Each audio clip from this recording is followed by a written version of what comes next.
right, cool. And hello, ladies and gentlemen. Welcome back to the Monoxide Podcast. I'm your host, Harris, a.k.a. Monoxide, man of many automotive aspirations. And I'm here with my co-host, Dan.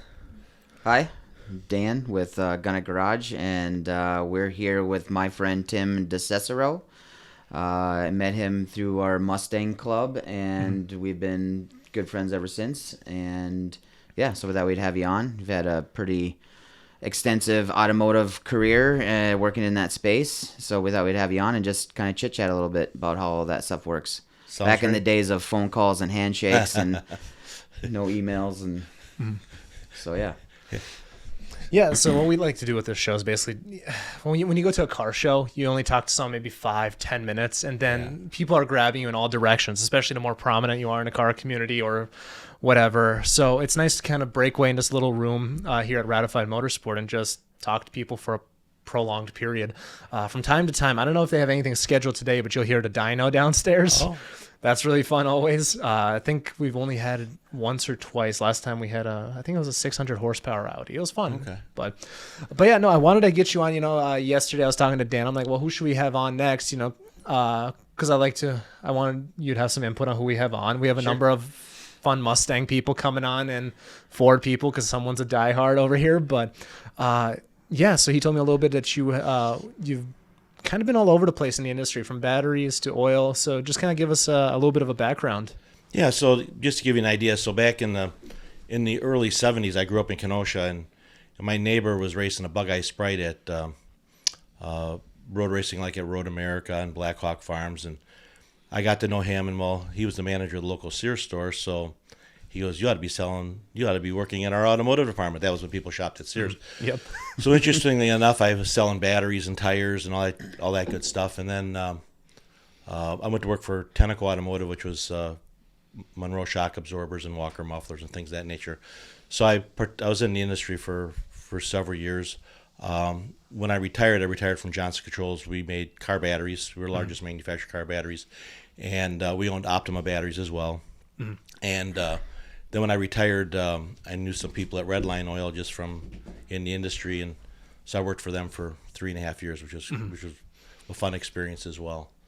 So I was listening to your just before we started, I was telling you I was listening to your episode with Eric McClellan. I think that's how you say his last name. I've been probably butchering it, but it was kind of funny how you mentioned like you were in the game, then out the game, retired, not retired. So did you retire twice then? Yeah. So what happened is I was 59 and a half. Didn't really feel like working anymore, so I retired at the end of 2013, and just wasn't really doing a lot. And then I knew some people at Redline. They go, "You want to work for a few years?" And I go, "Sure." So I went to work for them, and they had some common ties. So we used the same marketing firm for some activities, like at the drag races. So I knew some people at Redline from joint activities that we had done. So I went to work for them, dealing with Jags and Summit and Motor State and those types of customers. And then we worked a deal. I'm familiar with the Optima Ultima streetcar events. So what we did, Redline was a sponsor of that. So as part of that, I did training for Optima at the drag races with Coletta. So they would send people from advanced auto parts stores and such to the drag races. Then I would teach them about batteries. So unfortunately, I had to go to 18 NHRA events a year. Must have been rough. It was really rough. Yeah. What was the travel like for that? Were you mostly driving, flying? Mostly. Well, the local stuff. Like if I went to Chicago, I drive.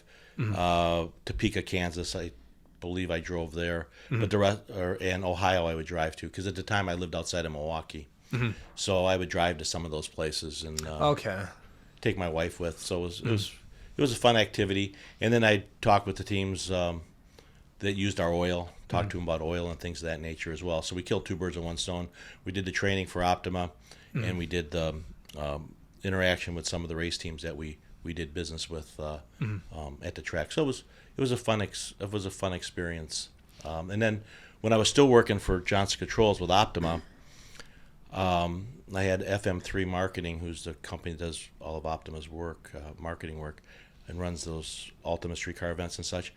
I bought an F-150 two-wheel drive pickup truck, and we lowered it, put good-looking tires and wheels, MagnaFlow exhaust, bannered it all up as a with Optima all over it, and then we'd take it to the events and let people drive it around the track as an exhibition.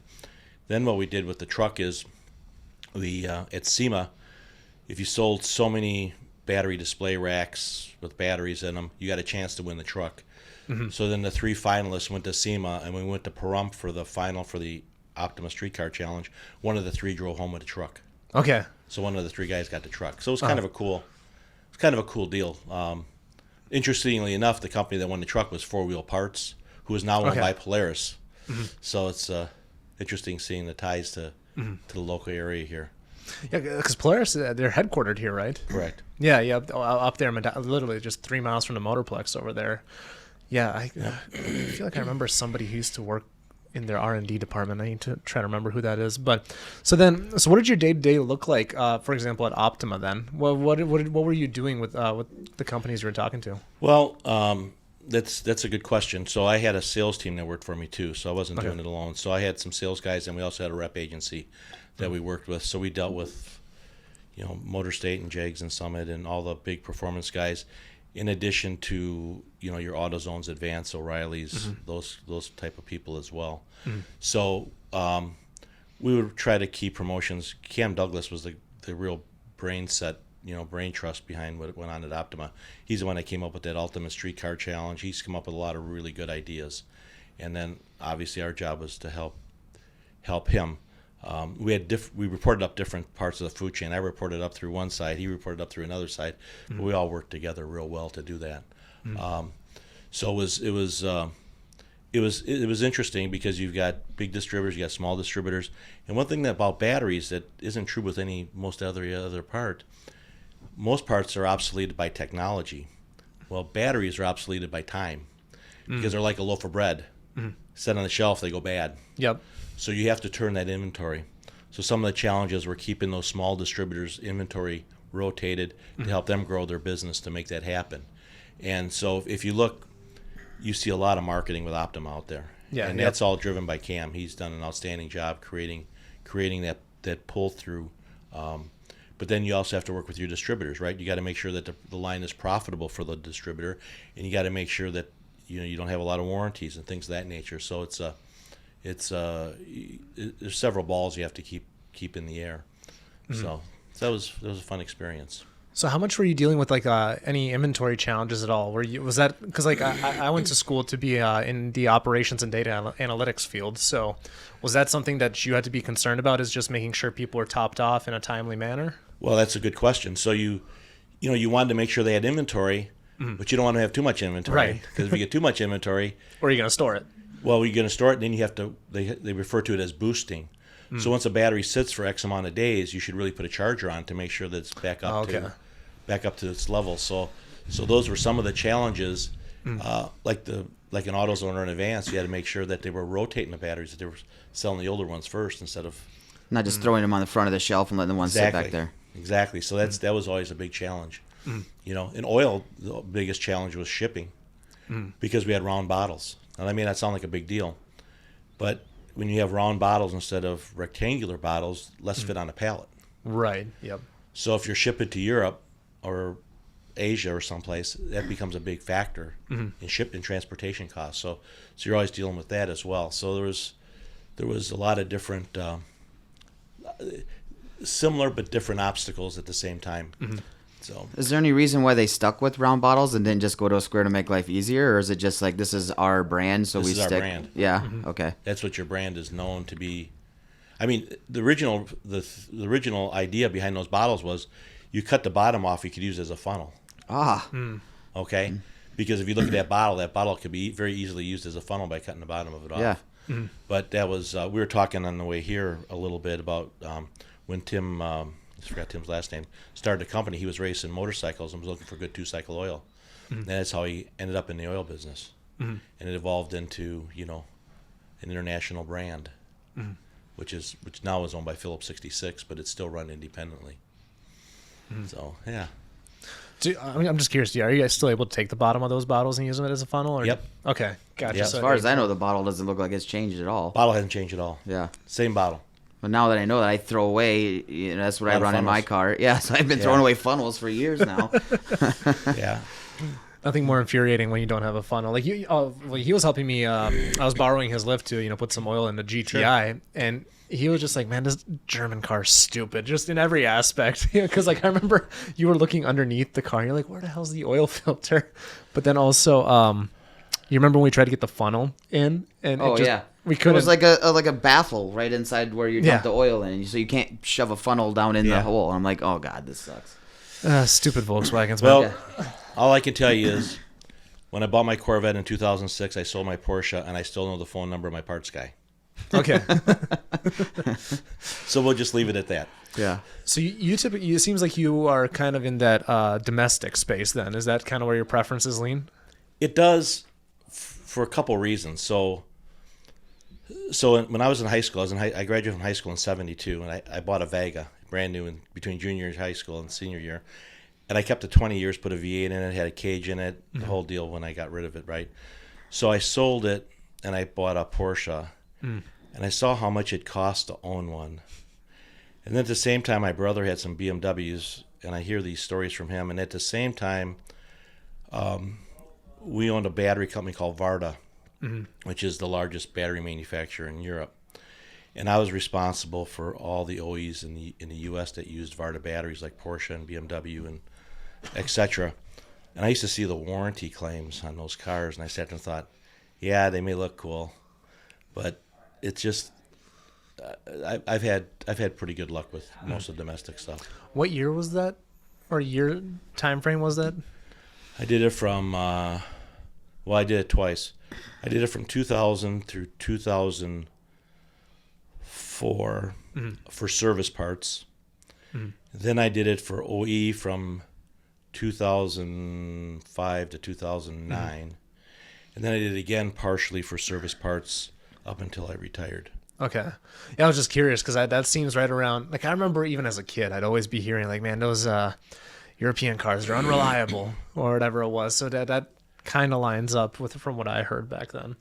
But so right now you currently have the Corvette, you have the Mustang. What was the third car in that picture? Right now I got a C6 Corvette with coilovers and FOD suspension and big Willwood brakes. It's got a Wegner 416 in it, all forged bottom end, with a Quaife diff and all that stuff in it. And then I've got a SN95 Mustang, a 97 Mustang GT convertible, just Dairy Queen car. Take my grandsons to Dairy Queen. Drive our village president around in parades. Just fun car to drive. Never seen winter. Bought her from a widow in west of here, about an hour. And then I've got a 2016 GT California Special that I bought in 2016. Originally, I'd ordered a Focus RS. They had no idea when I was ever going to get it. And I had a friend at Ford call me and goes, "Hey, I got one employee deal, but you got to buy it. You got to buy the car by this date." So I went to the dealer and said, "Can I buy a new Mustang and not get the RS?" And he goes, "Well, if you don't want the RS when it comes in, don't take it." So the Mustang came in the day after Easter.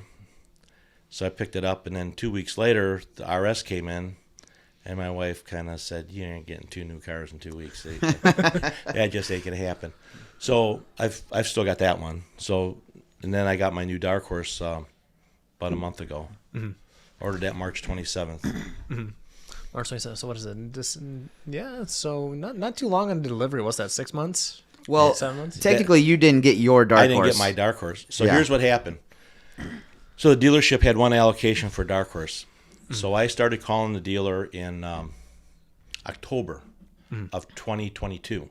Okay. Trying to buy the car. Well, we can't order one. We don't anything. We can't do anything.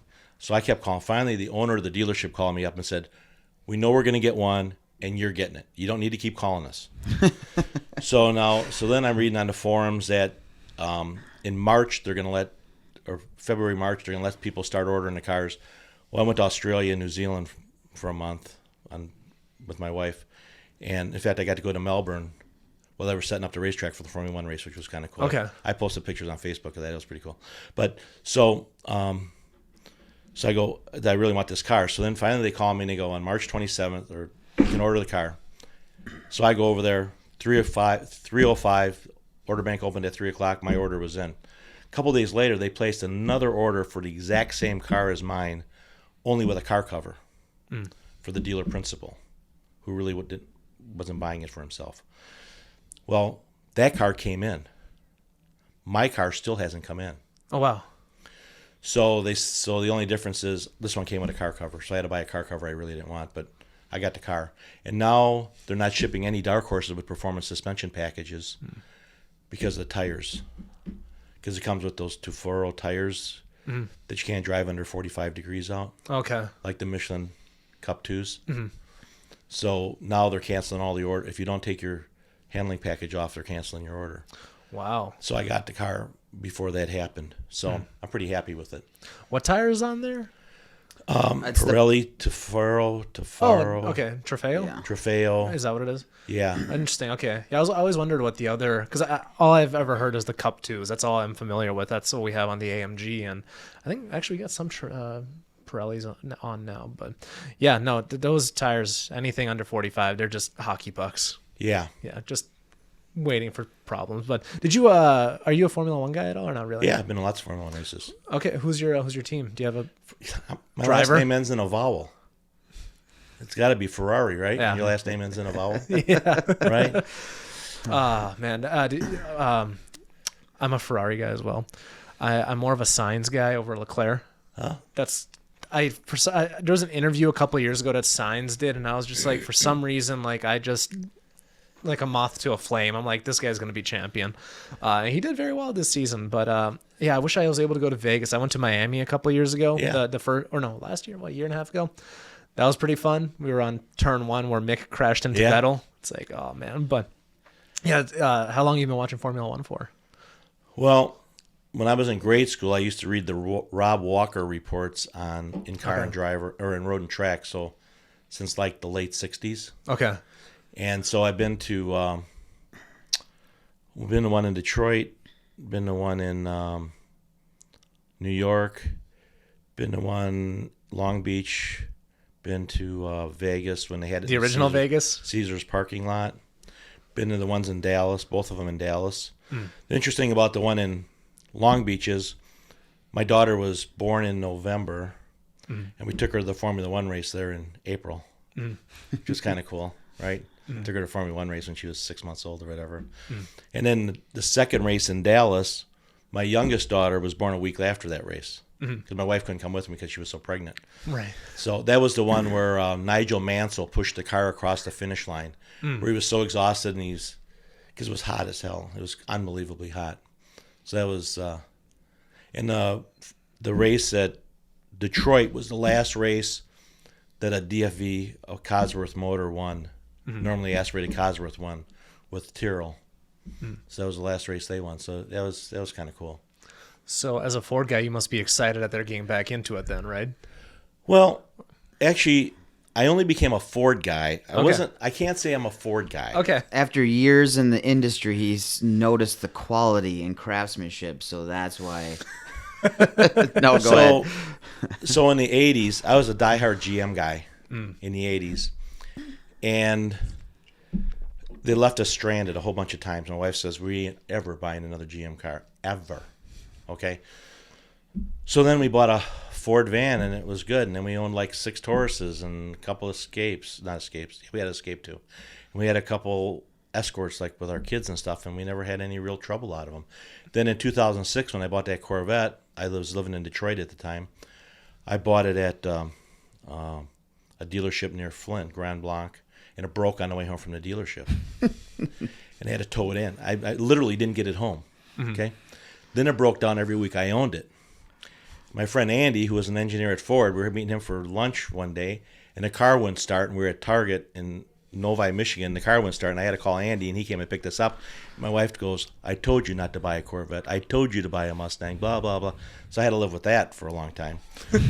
So finally, GM gave me a new car. Okay? So my plan was, in fact, Dan seen it. So I got a Wagner 416 and all this stuff. I got all the original parts for that car except a stock LS2.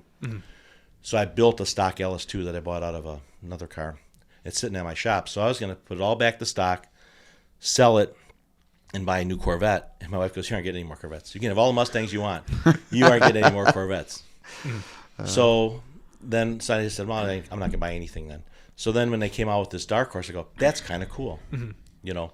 So I wanted a car like Dan's GT500, and the dealer had gotten two, and I was talking to him, and I've got to know those guys pretty well because I've bought a lot of cars from them since I moved here. And I go, they're talking about the GT500s. I go, well, if a broker wants the car, we charge them over sticker. If it's a local customer, we just sell it to them at sticker on hard to get cars. And I go, well, I'll take one of those GT500s. Well, then they change the subject. What I found out is that they were already sold to some of their customers that buy a lot of trucks from them, which is fine. I respect that. So then when this dark horse thing came up, you know, they took good care of me, so I got no complaints. We both live in Hudson. We don't go to Hudson Ford. Yeah. Okay. And I know they've changed ownership, so I've heard things are better there, but Carousel bought them. Yeah, did they? Oh, really? Yeah. So we go to, there's a small dealer out in New Richmond, Wisconsin, Johnson Motors, and you get way more of that, like, small town family feel when you go there. Yeah. So Mick Anderson, it's not owned by Johnson. Johnson started it, but the Anderson family has owned it since the 50s. Mick Anderson's there. Now, Mick Anderson, interestingly enough, have you seen this vintage Indy where they have those old Indy cars before the IndyCar races? Okay, well, they're bringing out all these old Indy cars and parading them around. He's got like 6 of those. Some Like pretty parading famous them ones. around on the street, or No, Okay. on the track. Oh, okay. When they have the IndyCar races, they start this gotcha. vintage racing Okay. activity, which is really kind of cool. But I mean, here's a perfect example of why you deal with a dealer like that. So when that car came, they didn't tell me my car was coming. They told my daughter my car was coming because she just bought a new Expedition from a couple weeks before that. And I go to get the car, and let's be real, dark horse. There aren't a lot of dark horses around, right? It's a unique car, right? They had my wife, my grandsons there. They put a big bow on the car. I mean, they made it an event that made it a memorable experience for me to pick up that car, right? And a big dealership isn't going to do that. No. You know, you're going to be lucky if they do all the PDI stuff that they're supposed to do on the car, right? So I've been real happy. Like Dan said, they treat you well. They're nice people. Could you buy it cheaper someplace else? Maybe, but price isn't always the deciding factor, right? Well, it's nice to have that relationship too. Like we had Travis on like 8-9 episodes ago, and you know they were buying a ton of trucks from this dealership, and you know his dad was trying to get like they were getting like 3 trucks a year or whatever for their business, like or something like that, and they were trying to get an allocation for I think it was the C8, I think it might have been the Z06. I'm not sure how long ago this was, and it's just they undersold the relationship. You know, they for years and years they were buying trucks, but then they were just like, nope, sorry, I can't give it to you. So having that relationship is huge. You know, just if you had to pay a couple thousand more, a few thousand more, you know, it's just nice to have something like that. Are you worried about that $10,000 markup on a dark horse, or you said your daughter just bought an Expedition? Those aren't cheap. You're buying cars left and right. Like it's not. I believe you got your wife's Escape Edge or there. something there. Edge, yep. Got my F-150 there. Yeah. We've bought, this is like the 5th car deal we've done with them in 5 years. Right. Or 6th car deal, something like that. But yeah, and they're just, I mean, the dealer, when I lived in Milwaukee, I had bought several Lincolns and Fords from a local dealer in West Bend, and he wanted to charge me $2,000 over sticker for a Focus RS. I won't give you the quote of what I told him because this is a family show. It doesn't have to be. But not only did I not buy the RS from him, I didn't buy any other car from him. Right. So, you know, he may have won the battle by making a couple grand on that RS, but he lost the war because he lost my business, right? So, yeah. It's a family business, man. It can be. You know, just having a relationship is crucial. Yeah. So you do have an RS then, or you did have one for a while? No, I never got it. Oh, okay, you didn't get it. Which okay, kind of gotcha. worked out well because I heard there's all kinds of problems with head gaskets blowing up and Yep, I've heard that too. and all kinds of other issues with them and you know, the Mustang is the GT is California Special Award. I just really like it. We've taken. I did. Familiar with Drag Week? So I keep applying to Drag Week, but they never accept me because I have boring cars. But I've gone and done the trail multiple times. So my one daughter lives in D.C. So one year they had it where we went to drag strips in Virginia and Maryland. So I went and stayed at my daughter's house, and I went to every track every day for that week. And I've done it when they've done it through Union Grove, and they did Indy and a few others. So I've done some of that, and it's a comfortable car to drive. You know, we went to Barber Motorsports Park one day. Okay. which got the largest motorcycle museum I've ever seen in my life. But we drove down there, and it's just a comfortable car that gets great gas mileage, and it's still looks good. We're actually having some at PRI. Actually, we're gonna have. Have you ever heard of Drag and Drive Addiction by chance? No. So just another one of those companies that does that. Apparently, they just had their first championship this year, but they actually apparently they listened to the show, so they reached out like, hey, let's do a podcast together while we're here at PRI. But yeah, those drag weeks are cool. I mean, you're talking about like when they throw a trailer on the back of their cars and drive their drag cars, correct? Yeah, it's a little bitty trailer. Yeah, yep. So they limit this. To me, it's the ultimate streetcar event to me, because you got to drive the car from event to event. Yeah. You can only have one helper. Yep. You can only haul X amount of stuff with you, and they spot check you to make sure you're not cheating. Mm-hmm. So they have checkpoints along the way. And the best part is, so I had some friends that have done it.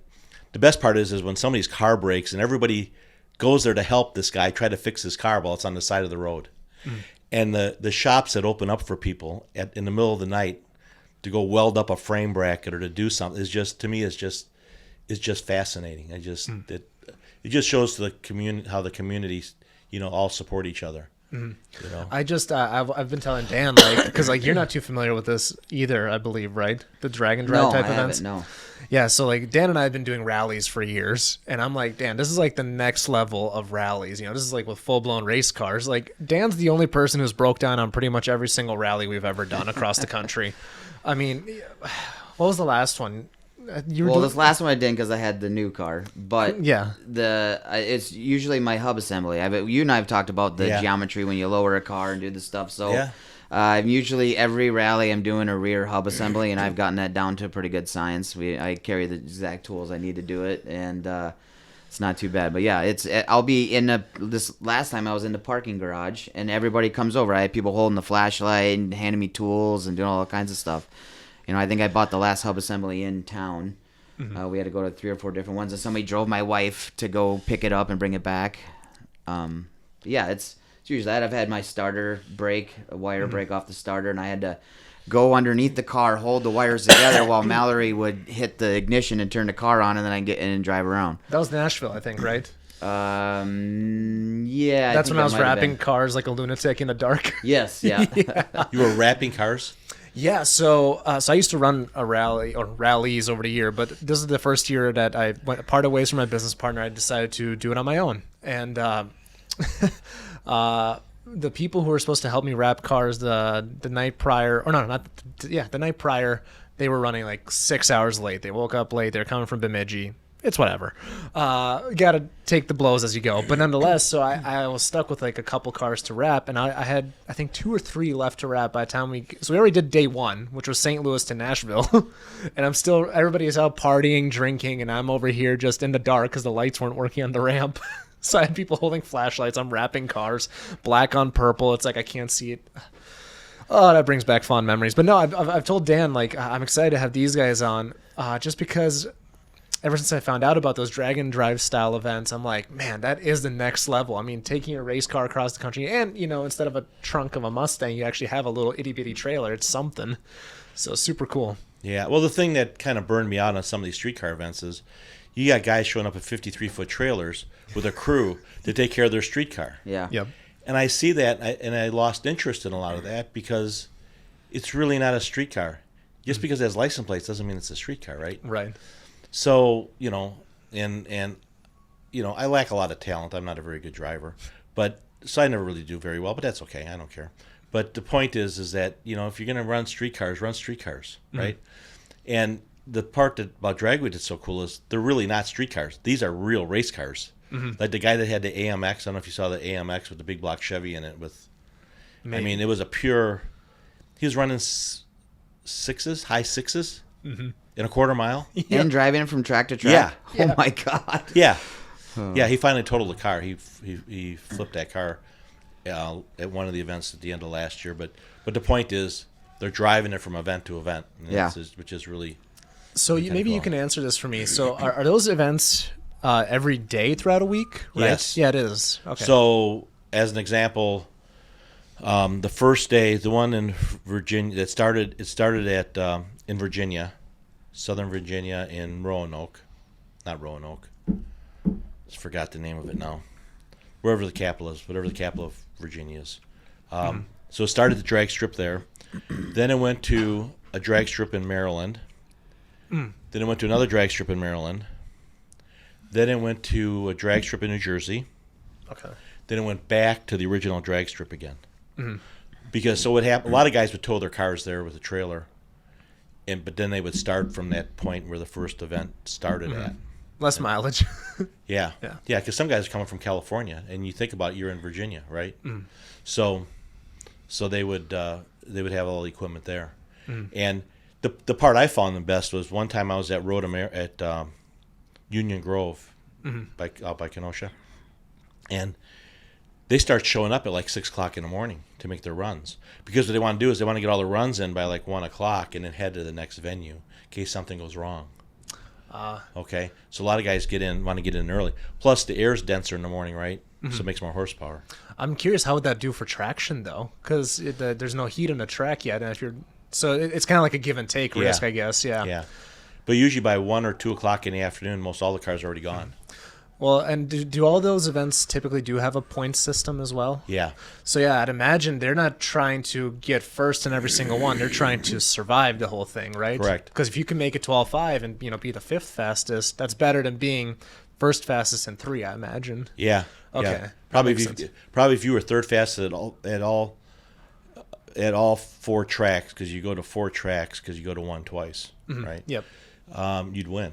Right. Yep.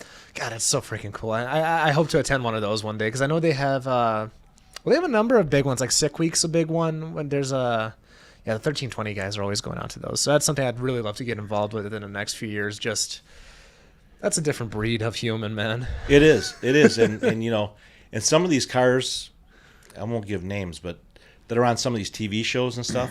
When you see those cars in real life, they don't look nearly as good as they do. I mean, you see some of the wiring. Like there's one show on Motor Trend TV, and one of the cars of one of the people on that show was in that event, and I'd be afraid to drive it to the grocery store.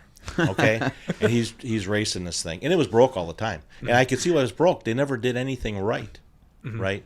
So sometimes the stuff you see on TV isn't what it really is when you actually see it in real life. That's probably true 90% of the time, to be honest with you. Yeah. Well, I can't remember who we had on this podcast. I think they were part of filming a show or whatever. They saw the back scenes, and it's like they're trying to film an entire season of a TV show, and they're just trying to crank these cars out, and trying to look good for the camera. So I feel like the end product most of the time probably isn't all that good. Yeah. Just because it's rushed. Do you know who Mark Stilo is?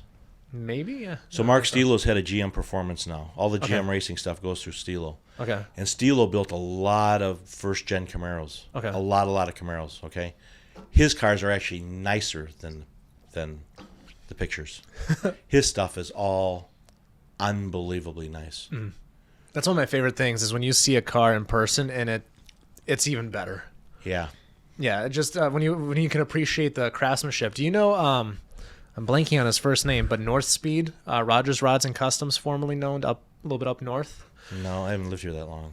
Oh yeah, fair enough. They build some really cool classics. I mean, when I saw, like, again, cool in pictures, but when you see it in person and the care and they're just so meticulous with the interior to the engine bays, and that was the most classics I've done photos for ever. Yeah. Just because, a lot of that scene is not all over social media, and that's how I get most of my clients. But Yeah. it's just super cool. And that's one of the things we saw at SEMA too. A lot of those cars are just next level. Now there's some, lacking craftsmanship, of course, but there was some you saw some really cool stuff over there that you liked, right?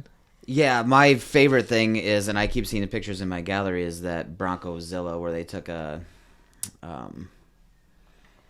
newer F-250 and chopped it all up, shortened it up and everything, made a Bronco out of it. So it's got the Godzilla motor in it. Oh, yeah. And then that thing it's for sale. I have the number saved, and I should just call and ask what I'm scared to ask. Yeah, there's some cool stuff. I think the classics is kind of... I just saw a Mach 1 for sale the other day, a 69 Mach 1. I mean, it was a 351 car.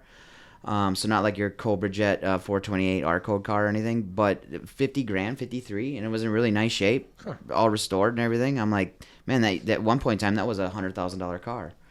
So I don't know. I think you're seeing. Well, here's what somebody told me like when I was 16.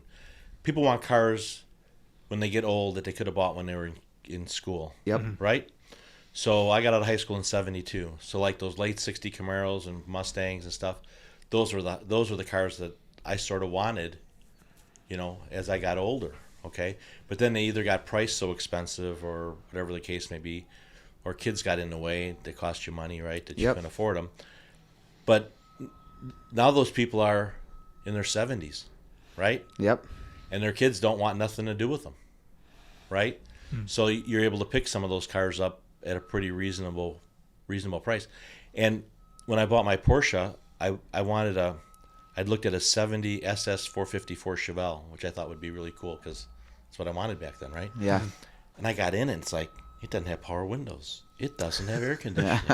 It doesn't have, the stuff that we take for granted today. And that's what I like about the Mustangs I got is that they don't have much of a back seat, but they got one if you need one, right? And they got all the creature comforts you want, So the stuff today, from my perspective, is just so much better, so much friendlier to drive, just more reliable. It's crazy how far it's come. Like, I don't know if you listen to Joe Rogan at all by any chance, but sometimes he'll have these like car builders on his podcast, and like for example, he has this Barracuda that he just did all this work to. He's like, man, it's just a lot more drivable, because like he's like, man, these old cars, they really are a piece of shit. Yeah. When you compare it to the new cars, like, yes, you meet your heroes, Yeah. and sometimes it's like, oh man, this is a lot cooler when I was a kid. So it's nice that we're able to go back and throw in modern suspension and all that stuff. So yeah. But you go build a new '69 Camaro with all the good stuff in it, you're gonna spend $250,000. yeah. And you just shake your head and you say, do I really want to spend that kind of money? Yeah, for a completely different car. Yeah. Yeah, I mean, looks-wise is there. I'm sure you can keep a lot of the interior, but man, that's got to be a weird feeling having Apple CarPlay in a '69 Camaro. Yeah. Yep. So there's a lot of, the good news is we have a lot of options out there, and with 3D printers and CNC machines and all the other stuff, there isn't much you can't make if you really want it. Yeah. Well, it's like these guys, they got a 3D printer just up the hallway over here, and they're always tinkering. I don't know what. I don't look because I'm like, those are not for my eyes, but nonetheless, like you can make anything. I mean, when did 3D printers even come into play? 20 years ago. Yeah. Yeah. But they were just so expensive 20 years ago. Yes. I got one I've never used. Mine's still in the box. When we had that sale you told me You about. bought one I too? bought one too. It's Yeah. still in the. I haven't even opened it and put it together. I put it together and I bought all the upgraded parts for it, and I'm like, I'll have to find time. Yeah. It's time consuming because it's like any other hobby. It's like, it becomes a time suck. Yeah. That's why I dropped golf. I went golfing one time and I'm like, that's 5 hours in 90-degree weather. I don't feel like repeating. Yeah, well, I bought my wife a country club membership, so she's happy, and she lets me do what I want to do, and Okay. I let her go play golf with her boyfriend. I mean, with my son-in-law. So, I got a great wife. I'm a pretty lucky guy. So, Well, that's the other thing is just being able to do your own thing. We talked about this when we had Steven on. It's like, it's nice having somebody who isn't a pest. Just having a nice relationship like that. But I'm curious. So Dan was telling me that when he got under the Dark Horse, there's a lot of similar things to the GT500 under there. Did I understand that correctly? Yeah, no, if you're underneath the car, you can hardly tell the difference. The suspension, the brakes, all that stuff looked. So here's my opinion, based on nothing. Okay. Do you know what a Corvette Grand Sport is? So a Grand Sport is basically a Z06 without the supercharged motor. Okay. And I kind of look at a Dark Horse as being a GT500 without the supercharged motor. Yep. I don't know if that makes sense or not. But, like you said, the brakes are almost identical. It's got the differential cooler. It's got the big engine oil cooler. It's got a lot of similar. Well, we can't get a manual in GT500, but you get a Tremec and a dark horse where you can't get a Tremec in any other Mustang. So there's some things like that that are better. But like the differential cooler, it's got from the differential to the back of the car, it's got a big diffuser back there with Naka ducts in it for the differential cooler, which is really kind of cool, right? Yeah. I mean, just cool stuff like that I think is neat. I love that trickle down. And that's why I'm so. A lot of people aren't. It depends who you ask. A lot of people are not excited about the new GTD.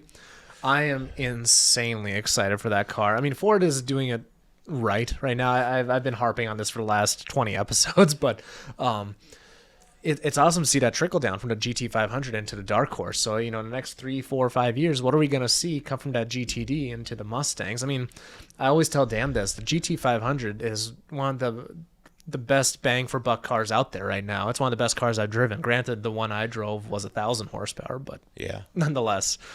So it's awesome to see. So have you put many miles on it so far? 187. 187? Yeah. Okay. Yeah. Which is pretty good because you didn't have it for very long. Yeah. Because it got cold. Yeah, yep. Because you said you got delivered last month, right? Got delivered first weekend in November. First Monday in Oh, November. yeah. We just stored, we put the AMG away right around then, like 2-3 weeks ago. Yeah. So and part of my problem was I got a 3-car garage in my house, and then I bought a storage condo. A bunch of car guys in The one out in Hudson or Holden. Holden? Okay. Holden. It's just north of where my house is. Yeah. Yeah. Okay. Is that the one I've been hearing that they're having events out No, there? that's down in, that's the new one they just did in River Falls. That's the one I would buy if I didn't already own one. Gotcha. But I'm not moving. Yeah. I'm just past that stage of my. So I think the where you're at, though, is laid out better. I went there for a show. I didn't really like the way that one was all laid out. oh There's not a lot of space in between the getting in and out of the condos. We had cars parked there, and it was a pain to get in and out of there. so I had one car lift there, so I would keep my Corvette, my black Mustang, my red Mustang there during the winter. Then I keep my side by side, my wife's car, and my pickup truck at home. But then the problem I had during the summer was my pickup truck wouldn't fit underneath the lift. So if I bought another car, I had to buy another lift. So I scrounged when I went to like the Street Machine National and stuff. I went to see every car lift guy. They were trying to buy one that was tall enough but short enough to fit in my spot. Never did find that. So finally I just took a risk and I bought one. And Dan's seen it. It fits perfect. And my truck clears it by an inch. I can drive my pickup right underneath it. So during the summer, like this past summer, I parked my truck in May and I didn't drive it again until fall unless I had a specific purpose. Because why would I want to drive my pickup truck when I got 3 other cars to drive? Now, all of that shopping around, too, and you bought yours off Amazon, correct? Bought it off Amazon. Yeah, I mean, a semi-truck shows up, just Amazon, click, shows up. Really? So the Yeah. big 53-foot trailer? Yeah. Really? Yeah. They allowed that in a neighborhood, huh? Well, no, it's at my Oh, car. no, yeah, that's right. Yeah, the condo. Yeah. Yep. So, don't laugh. I'm a substitute teacher. Yep. I don't know if Dan told you that. I was listening to it on the podcast. Yeah, with, so I with do Eric. that. Well, I go to this same restaurant for breakfast every time I teach school in Somerset, and her husband works for this Penguin Installation, who has units. They're literally across the street from our gate. And then if you ever heard of Candyland, they got some stores in Minneapolis, and they got one in Stillwater, but they're based in Stillwater. Well, It's like caramel popcorn and candy and all Yeah. that kind of stuff, one of those places. so he's in our complex too. So now I need a forklift to get this thing off the truck, right? Guy calls me from Stillwater. He goes, yeah, I'll be there in about 20 minutes. And so I call these guys, and neither one answer the phone. They're not answering texts. And I'm like, what am I going to do now? I got this truck showing up, 1,800-pound thing that's like 18 feet long. I got to get off this truck. And I'm panicking. The truck driver goes, well, I got this guy over here. I can drop it off there. You can pick it up later with a trailer if you want. But the truck driver was cool, real cool about it. Okay, that's good. Yeah, then all of a sudden, here comes the Penguin guy with his forklift, and here comes the Candy guy with his forklift. So they saved the day at the end of the day. So it worked out well. So I'm surprised that the truck didn't have like a lumper or something. You would think they would for deliveries. well, but you couldn't put it on a lift gate. Yeah. It wouldn't fit on a lift gate. It's too Interesting. long. My last lift I bought from Northern Tool when I lived outside of Milwaukee. And what I did that time is I bought I hired a guy with a roll-off tow truck. He backed up to the semi-trailer. We rolled it onto the roll-off, then just rolled it off in my driveway. Oh, okay. So was that was a 4-post lift then? They're all right? 4-posts. Okay, Both yeah. are 4-posts. I'd rather have a 2-post for working on cars, Yeah. but 4-posts are a lot better for storing. Yep. So I go to Dan's house to Yeah, we use my lift. use his lift. You've been privy to. Yeah. I've noticed that I've ordered a lot of stuff in and had stuff freighted over. Sometimes the company or the driver, like I just had a shipping company call me today. I ordered so much stuff over Black Friday. I don't know exactly what it is that's coming, but they're like, "Hey, can we get a truck here?" And then they'll ask you questions on what your situation is. Sometimes they'll send the appropriate truck to. So if it's something that can be with a lift gate, or if you don't have to have a lift gate, and be like, "Yeah, I have a skid loader with forks." So like, "Oh, cool, we're gonna send this truck." So it helps them to kind of. Well, you were in logistics, you kind of probably know that a little. Yeah, you're bit. bringing back a lot of fond memories. Yeah. Yeah, I used to always tell people, don't get into logistics if it's not for the faint of heart. Just, I mean, especially like I remember one particular day. It was, and to be fair, my complaints are very, very minimal compared to other people. But I remember one time I forgot to schedule 8 trucks, and it's one of those situations where you just weren't able to just work them in. So I'm over here just begging and pleading. I'm like, please, this is a big account for me or whatever. Just, the lady's on vacation. There's no rescheduling. And I'm just sitting here thinking like, man, I'm the biggest idiot. So the entire day I was just dealing with that. So, and it happens all the time. I mean, and I think I posted about it on Facebook a couple days ago. It's like, there's nothing worse than when a driver, decides to reschedule on you last minute. It's like, oh man. So that's a little throwback. I honestly, I wouldn't mind getting back into that just for the heck of it. It was fun. It was a work from home job for a while. Nice. Until they were like, you have to get back in the office. Yeah. And now you're playing with cars instead. Yeah, I mean, dude, 3 trips back to back. So I had SEMA last month, PRI this week, and then next month I'm actually going out to Texas. Can't exactly reveal on here what for yet, but I will be seeing quite a few of those new demons, so that'll be really sweet. The 170s. Have you seen anything about those? No, I know Lou Gelati's track is opening. Okay. I can't remember the name of it though. It's by Denton. Okay. Not Denton. McKinney. Okay. Just north of McKinney. Yeah, so those new demons, man. I think they did I want to say a 120 60 foot right out the gate. All they did was put on a new set of tires, and I think that was it. And they're lifting, I want to say like a foot off the ground. This is that new like last hurrah, the new one. Yeah, the one's got a name so long you need 3-page sheet just to get all the letters just to get the name of it.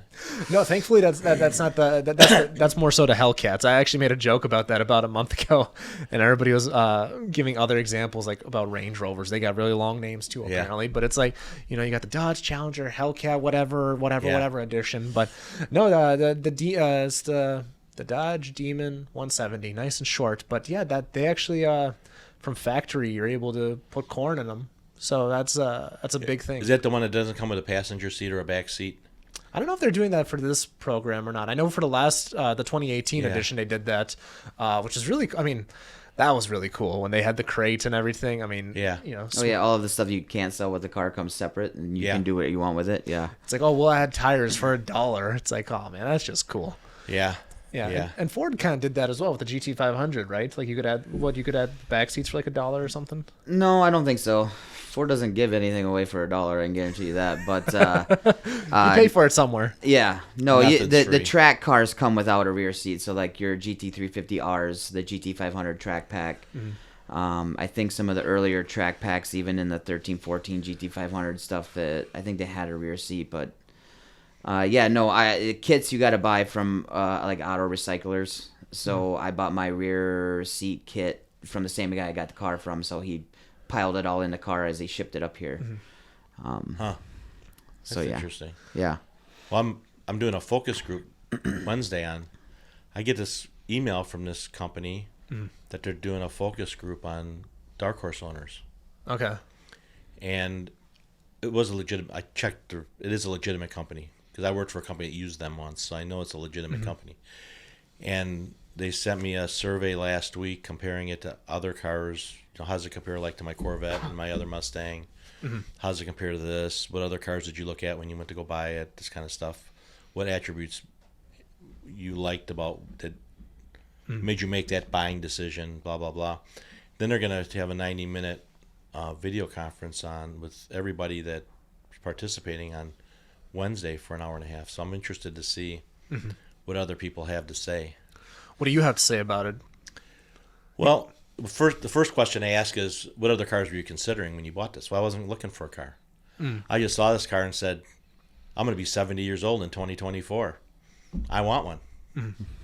So it just seemed like the last of an era, right? It's the last of the V8, go fast cars that aren't electric.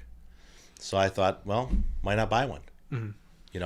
So it's going to be interesting to see what other people say, what their opinions are.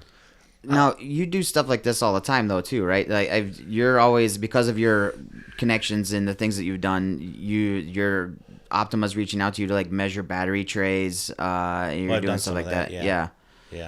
I did some work for Odyssey Battery, too, on the same thing. Okay. So, yeah. So, it's kind of, but that's really limited. Okay. I did a lot of work for, if you've heard of Factory Motor Parts, they're in town here. If you go to Menards, FVP Products, that's them. They're the largest AC, Delco, and Motorcraft distributor in the world. They're real nice people. I helped them with some projects after I retired, and they're just can't say enough nice things about those people. So, yeah, but it's fun, right? So, speaking of that, this is one I was going to ask you about in the drive over here, but I thought I'd wait for the podcast. Is I saw a Facebook thing you put yesterday. So you doing this with automotive parts, you've dealt with a lot of automakers too, right? Yeah. So what is this thing that happened with Nissan? They locked you in a room or something? Bastards. Let me tell you what bastards those people are. I mean, they are the worst car company in the world. I would walk before I'd rent a Nissan, okay? So we were selling them batteries, and we were selling them service batteries. So, you buy a new battery, you give them the old battery, right? If you don't give them the old battery, they charge you more, right? So we were selling them service. We supplied them batteries for the cars, and then we also sold them replacement batteries. Okay. They said that we wanted the old batteries back, right? Because we gave you a battery for service. We want the old battery that you took out back. Nope, we already paid for that battery once. We're not giving it back to you because they wanted to sell them for scrap to make their money on it. We aren't doing that. So and it was the guys from Renault, because Renault at that time, and still is, somewhat runs Nissan. So Renault was running Nissan. Okay, they put me in a room with these three guys. One of them was from France, and they threatened me if I didn't give them what they wanted. So finally, I said, "Here's the phone number of the CEO, Johnson Controls. Feel free to call him, because I'm not giving it to you, and I can't give it to you." They are the worst car company that I've ever done business with. So. Some of the people that worked there that I dealt with day to day were real nice people, but it was the senior leadership that was the overall culture. Yeah, that was their culture, because that was I don't know if you watched that movie on, I think it's on Netflix, about the Nissan CEO that got indicted in Japan. I heard about that, but I didn't see the movie. And then he snuck out of the country in a suitcase. Yeah. Now he's in Beirut, Lebanon. Yep. He's Lebanese. Okay, it was that he created that culture. He was the person that created that whole culture. How long ago was that when he snuck out of a suitcase? It wasn't that long ago. No, 3 years ago, 4 something years like ago. Yeah. Yeah.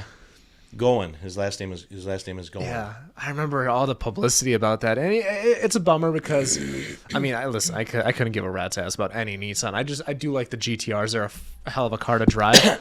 But other than that, it's just like, it was just interesting to see that whole situation. But yeah, they haven't done much on the R&D side in decades either. It just seems like the company isn't innovative, from what it seems like to me. And I think their stuff is just flat ugly. Yeah. I think some of the stuff that came out lately, some of those Infinities and stuff, were just flat ugly. That's my opinion. Yeah. Yeah, I've definitely had no shortage of things I've said about Infinity drivers in particular. Yeah, I've said some things like that about BMW drivers too. Fair enough. Which, by the way, so I don't know how often you watch YouTube, but I watched a video a few weeks ago. It was a comparison video between so they had 4 cars. They had the new Lotus, the Toyota Supra, the Dark Horse, and then the new BMW M2. Yeah, I think I watched that. Yeah. And, you got to give it to it for a naturally aspirated car. That Dark Horse is a hell of a car. Now, that M2, once it hits third gear, it's gone, but it's also a completely different car. I mean, at the end of the day, but it was interesting to see it put up the fight it did against lighter cars like the Lotus and the Supra. Nothing stopped better than it, though, did it? Yeah, I saw another comparison about that. It's like they had the There Ford. is no car that stops Yeah. better than a Dark Horse. Yeah. No Porsche, no BMW, nothing stops better than a Dark Horse. And I think it's the tires, but because his car's got the same brakes on it. Yep. Okay, Well, actually, if anything, I think my rotors are a little bit half larger. inch bigger. Yep. I think mine are 390 and yours are like 410 or something. Not a lot. There's difference, but it's. Yep. But the point is, nothing stops better than it, and it's pretty amazing when you think about that car. Now, granted, you can buy one for 60,000 or 64,000 is the cheapest one I think you can get. You know, but try to find one for 64,000, right? Right. Yeah. Yeah. Now, did you see that article about like what I compared? Like it was like 10 cars. Like I think what was it? A 0 to 150 to 0. Yeah. Yeah. Did you It see finished mid-pack. that? Yeah. Yep. It finished mid-pack in it, but nothing stopped better than it. Yeah. Yep. Yeah, because like you're comparing cars like the GT3 RS and just all these like higher horsepower cars or lighter cars. But yeah, it was super interesting. So was it the only V8 muscle car in the American Corvette made was muscle? in it. Was it? Yeah. Okay. There's Corvette. I don't remember if it was a Z06 or if it was a regular one. I've lost track. I think the Z06 has the has the 4-valve motor, right? Yes. And the regular Corvettes have a 2-valve motor. Yeah, they still have a single cam, and Yeah. the Z06 went to a dual 4 overhead. cam, yeah. Yeah. So yeah, but it was interesting seeing that. You ever watch a show on YouTube called Daily Driver? I don't know if I have. There's these Maybe, two yeah. guys. They take like 2 or 3 cars, and they just drive 'em on the roads. Okay, and say, yeah, well, this car may be really great on a racetrack, but I can't go to the grocery store with it. You know that. So I enjoy it. You know who has one of the best shows on YouTube right now? Have you ever watched any of Haggerty's stuff? Yeah. They got some their production value is pretty incredible. I try to do a little bit of editing the way they do. It's very time consuming, but I just they got a great personality on there, which is huge because I feel like a personality definitely makes a show. Yeah. That's one. Well, they just stopped making Top Gear. They finally The British version, yeah. Yeah, they finally put a bullet in its head, which about time. But Yeah. the only person on there, I love Chris Harris. He's just so good at what he does. He just did again another breakdown on the M2. We're seeing a lot more publicity on that car now, but just because it's a hell of a motor in there, you know. These guys will be working on plenty of those, but yeah, that I don't even know where I was going with that, but That's okay. nonetheless. Yeah. But we're in a really good era. Yes. It's starting to die, right? Because of all the electric car, EV stuff. I mean, Volkswagen just said they're no longer competitive. Did you see that big announcement they made? They're going to lay off a ton of people because their cars are no longer competitive. Well, when they got caught in that diesel scandal, they shifted gears. They were going to convert everything to electric. Remember when that happened? Well, their EV strategy ain't working. I don't That's think anybody's EV strategy is working. Just Tesla's. Well, I just saw Yeah, Ford they're also did having an their own announcement. issues. Ford also just had an announcement, something about cutting their electric production or something like that. It's just, we're seeing a lot of these Audis and these Porsches or whatever. They're, rotting on lots. I'm not sure how the Mustangs are doing. I've seen a handful of them, but it's not good right now for any of those guys. Well, there's either a 3-day or 6-day supply of gas Mustangs, and there's a almost 100-day supply of electric ones. Really? But last month, from what I read in Automotive News this morning, said that they actually sold more electric Mustangs last month than gas Mustangs. But by the same token, they're just ramping up the gas Mustangs too. Okay. Yeah. Yep. So they're still ramping that up. So there is that factor. It's interesting. So we had Michael Peterson on, actually, Raise a Hood. We had them on, I want to say a couple months ago now, and they actually did a study. So they were doing some stuff for their own company, and they decided, for the hell of it, let's ask people about EVs. Let's, get an understanding of the market. And the question kind of came down to this, is manufacturers are expecting, I think they said, 50 or 60% of all cars to be electric on the road by 2030. Yeah. Whereas the consumer, it's like only 30% of people are in that maybe or yes category. So where do we fill in that divide? Are they just doing it to please the government, though? I mean, is They don't that have a stuff that choice. they do? Right. So I paid a $1,000 gas guzzler tax on my car. If you get a manual, you pay a $1,300 gas guzzler tax. So if you don't meet the fuel mileage requirements, you're going to end up paying big fines that's going to add to the price of the car. Yep. and you can't deduct that $1,000 off your income tax. I already called my tax accountant. Okay, so you're going to pay. So the government's forcing you into it. Whether they all want to blame the car companies, but it's really the car companies are being forced in it by the government. So it's going to be interesting to see. Now, the thing that I did find interesting is that last month Ford's electric vehicle sales were up 42%, I think, if I've read it correctly, and but their hybrid sales on F-150s was up like 76%. So the hybrid stuff to me makes a lot of sense because you don't have range anxiety, right? You know you're going to get there and back, right? That's why I don't own a Land Rover, because I like to get there and back. But the point is that we're seeing an uptick. The new Camry just came out, only comes in hybrid. There is no pure gas version of the new Camry. So, and the consumers, I think the consumers are embracing hybrids for the exact reason: no range anxiety, and you look best of both worlds. Yeah, you look like you're green, right? Yeah. And so my daughter, who lives in D.C., she bought a Mustang convertible 2 years ago. She's single, and she knows it's not a practical car, right? So she needs to buy another car now. So I told her, she goes, "What should I buy?" And I go, "I'd buy something hybrid. Buy something." Yeah. Because that way you're getting the best of both worlds. Yeah, I mean it's amazing. Well, okay, so I've driven electric cars. I was like, oh my god, wow, amazing, whatever, torque. I did not realize how much of a hassle they were until my buddy came to town. So he actually drove his Tesla over here from Colorado because he has that free supercharger network, which is very cool. That's fantastic. It made a 16-hour trip, almost a 20-hour trip, but hey, whatever. We won't talk about that.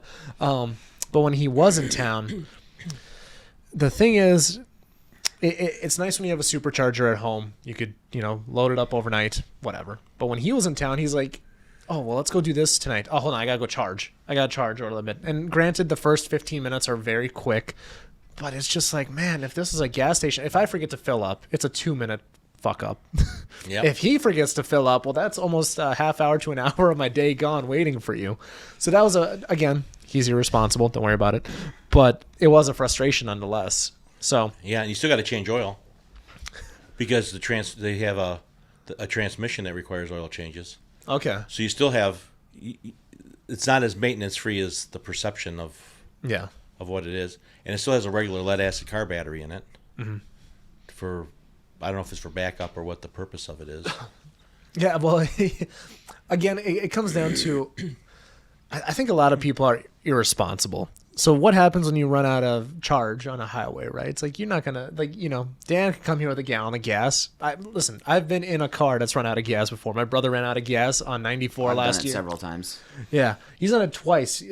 I got many videos of this, but nonetheless, it's like, oh, call a buddy, get a gallon over here, no problem. But if you're out on a electric car, you're kind of in trouble. Can't put it in a can and bring it to the car. That'd be kind of cool if you could one day, just like Thor's hammer or something. Yeah. But so I don't know. I think we will get to a place where that may be the case. But I saw that Cybertruck on the road a couple weeks ago. Oh, yeah, I saw it driving down, and it's here in the metro, huh? There was one. Yeah. Oh yeah. There was one. A friend of yours ordered one.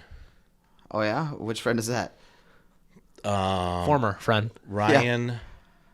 Was it Wheeler? Yeah. Wheeler ordered. He said he ordered one when they first came out. He said he put his order in. Yeah. Grady just got his Hummer EV. Yeah, I know. I saw seen it today. He was downtown with it. Gray one. Yeah, I've seen him drive around it because his track hawk got stolen. So he was. I've seen him rolling around in it more often. He ignores me. I say hi to him when I see him, and he just looks at me like, "Who are you talking to me?" Yeah. He's a little off the radar. He's tough to get into to have conversations with at times. Yeah, I I know he was. Yeah. No, it's interesting. Well, you've helped Ryan out a couple times, right? Or you had to help him out with oil once? Yeah. Yeah. Ryan calls me one day and he goes, "I need this transmission oil for my Lamborghini, and nobody's got it." And they tell me, "You might have it." And I go, "What do you need?" And he goes, "I got 4 quarts. All I got." He goes, "I only need 4 quarts." He goes, "How much you want for it?" I go, "I'll just give it to you. Just come get it." Right? So he comes over and he goes, "You sure you don't want me to pay for that?" No. And I was emptying my garage because I have my floor epoxied in my house. Mm-hmm. He goes, I was trying to figure out where I was going to haul my stuff. I hauled it to Tommy's house on a trailer. But okay. But I was trying to figure out how to get all the stuff out of my garage. He goes, well, I'll just bring you a 35-foot closed trailer and park it in your driveway. And I'm like, I like my neighbors. I'm not gonna put this gigantic trailer in my driveway. Mm-hmm. But yeah, he's a nice guy. He seems like a really nice guy. I don't know him real well. Yeah. He seems like a real nice guy. You got to understand Tim's shop. So it doesn't look anything like my shop where everything's disheveled and unorganized. He's got everything labeled. I have 3 put label away makers. nice. His shelves, it looks like an O'Reilly's or like an auto parts store because he's got all of his oil faced on the shelf stacked up and down. About anything and every weight of Redline oil you could ever want is there. I bought 40,000 fasteners one day. Okay. I got tired of going to the store when I needed a bolt. Mm. So I went to, you hear River City Fastener over here? I went there and I bought assortments of everything. Mm. So I never chase bolts anymore. Mm-hmm. Makes my life so much simpler. I didn't know you had that. I might be coming out to your shop when I get got a lots bolt. of bolts. Yeah? All right. Yeah, and plastic clips. You know, cars got tons of plastic clips. Right, yeah. Oh, I got tons of plastic clips. I bet you I've bought 20,000 pieces of plastic clips. Mm-hmm. You know, so yeah, I got tired of chasing stuff. Yeah, that'll be a dream sponsor too, because I remember a year or two ago. So I don't know how often you watch Whistling Diesel, but he does amazing sponsor promos. And I remember a year ago he got like one of those things, got 40,000 fasteners, and it's just never have to worry about it ever again. It's just perfect. So and I replenish them. So here's the key. If you know, so like metric flange bolts, right? Cars have a lot of metric flange bolts on them. Well, if you know you use all your M8 by 25 metric flange bolts, you go order them. You don't wait until you go there and say, oh, heck, I'm out of these, right? Right. So I always make sure that I replenish my nuts and bolts as I deplete the... Yeah, but that's not how normal humans operate. I mean, I don't. Anyway. Yeah. Well, it's kind of like this Dark Horse is blue, right? I got the launch color. Mm-hmm. It's got that gold in it. Yep. Well, that gurney flap they make a big deal out of in all their ads. It's on the back. We got 4 torque screws, 10-millimeter torque screws that hold it on. So I thought, well, that's kind of boring, right? So I went and ordered, I was telling Dan the other day, I went and ordered some stainless steel studs with gold titanium 12-point. And I put them on. It looks like shit. But you said you were going to go try it out, but then you don't like the way it looks? I don't like the way it looks at all. So I put the old bolts back in. But the point is, you got to try something different, right, once in a while. And it's kind of nice that if I lose a 10 millimeter, an M6 fastener, I know I got one that's sitting on the shelf that I don't have to go worry about. So, I was telling Dan if he ever decides to get rid of his spread of land for whatever reason, I'm like, you let me know, because like that's such a good layout he's got over there. You got the shop, you got the the lift, you got a decent amount of space, where you can work on trailers. I mean, that's a great storage lot over there. You got. Yeah. I bought 2 Corvettes from him that were there one day. He didn't even know he had them. Yeah. I bought 2 Corvettes from him. What does that mean? You didn't know you had them? So, no, my kids, so when I get into something, a hobby, I tend to go a little crazy. I go a little all out. So my daughter, my now going to be 14-year-old, got a Gator, a little electric 12-volt Gator from like Fleet Farm, right? Peg Prego makes them, Italian company. They make the best electric ride-on toys, by the way. If you're going to get one, that's the only one to get. Power Wheels being your second next best. But anyway, I got this for Christmas. Well, then I started having more kids, and the modding guy and me started, we put different batteries in it. We were messing around with it. Well, then I got to be like, okay, this is kind of cool. So then I reached all the way to a point where I was going to these auctions where they get like truckloads of Walmart returns and all that stuff. And I was buying Walmart returned electric ride-on toys by the trailer full, like semi-truck trailer full. And then I was getting them to my house, and then I was fixing them up and then reselling them. I was offering like warranties on batteries, and I would change out to like a cheaper, easier. You can get on. You buy a battery from them, it's like $50. You can get one on. I switched them out so you can get on Amazon for $19. Yeah. And then you go whatever. So I was offering warranty, all that stuff on. They were basically brand new units. I just had to fix them up a little bit. But he wanted nothing to do with Corvettes. Yeah, right. So the 2 Corvettes I had one running one, and sometimes they're empty display models. So like on the shelf, it doesn't have any of the guts in it. So he bought one of those, and then one working one, and then I think I gave you a Mustang. to get all of That the was parts, junk, all yeah. of the motors and everything out of it to put in it. So he had technically a Ford swapped Corvette also. So yeah, these are small ride-on toys for his grandchildren. But yeah, it things got intense there for me for a little while. Yeah. So I had 2 red Corvettes in my driveway. Yeah. You know, my grandsons, they just thought this was great. You know, they were, unfortunately, now they've outgrown them. So now we have Yeah. gas-powered go-karts for them, but, you know, that's another story. The youngest one still drives it because he's only 4. But the other ones, they got too big. So, yeah.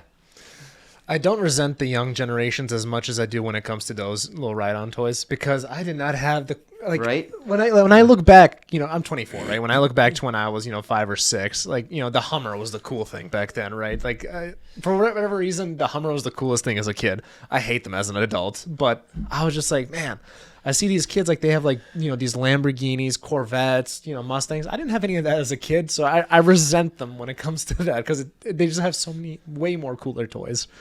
Well, my daughters, when they were from like 8 to 14, raced 100cc Yamaha go-karts. So that was kind of fun. Do you do much track stuff yourself? I used to. Okay. I got a great picture of my Corvette going underneath the Corvette bridge at Road America. Nice.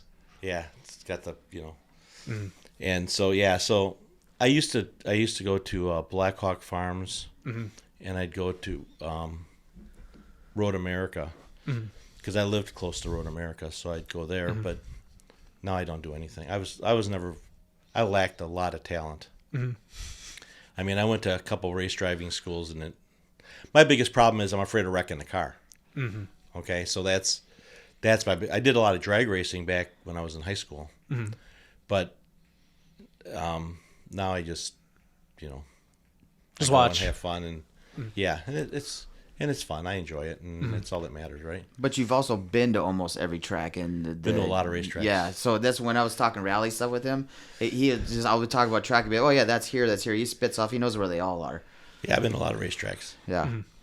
But that's fun, right? I mean, that's what. I've been to every NHRA track that they have national events at.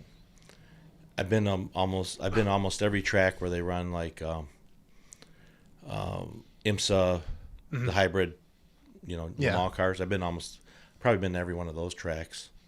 So yeah, so it's fun, and I'm fortunate that I've got a wife that likes to go to that, right? So we were talking one day. She wanted to go to this thing in Alabama, and I go, well, why don't we go to Barber Motorsport Park? It's in the same city, and oh, that's great. And we went and we had a great time. Her birthday's in June. Her birthday's June 6th or June 9th, excuse me. And she wanted to go to Paris for her birthday one year. So we go to Paris, right? So she goes, "Isn't that big race in France around my birthday?" And I go, "Yeah." She goes, "Are we going?" I go, "Well, no, it's your birthday. So we're doing what you want to do, not what I want to do." So she goes, "Well, if we're that close, we got to go." So we took the train down to Le Mans and some stuff. So I'm pretty for. My wife said, when I retired, we've taken a lot of trips. Been to Eastern Europe a lot, Western Europe, went to Isle of Man, went to Ireland, we went to Israel last year, Australia this year and stuff. And my wife was talking to somebody. She goes, "The best trip we took was the motorcycle race at the Isle of Man." Wow. Okay. So I'm pretty lucky that I got a wife one year she goes, we're talking about something about the Poconos. She goes, "Don't they have a NASCAR race in the Poconos?" And I goes, "Well, why don't we go to the Poconos for the NASCAR race?" So we went to the Poconos, and she's, at that track you could sign your name on the starting line before the race and stuff. So she did all that stuff, and she's got a blouse at home full of rubber. Okay, it's white blouse. Because when I was doing the drag racing thing with Redline, I had starting line passes. So my wife we'd stay on the starting line, and all this rubber would get on her. That's like her blouse of honor, And she's got her hat autographed by all these different drivers. So I'm pretty lucky that I've got a great wife that, because when you get married, there's some things they won't do. So when we got married, she wouldn't go to the drag strip anymore. She goes, "I'm not going to the drag strip anymore." I went to the drag strip when we were dating. I'm not going anymore. So for like 30 years, she wouldn't go to the drag strip with me. So then finally I took her to one where it wasn't Union Grove, where the paint's still falling off the buildings and, the popcorn's coming in from 3 cities away. And so so I'm pretty lucky that she enjoys going to those. So I'm a lucky guy. Any advice for us young bucks out there? Well, I don't know. I've been lucky.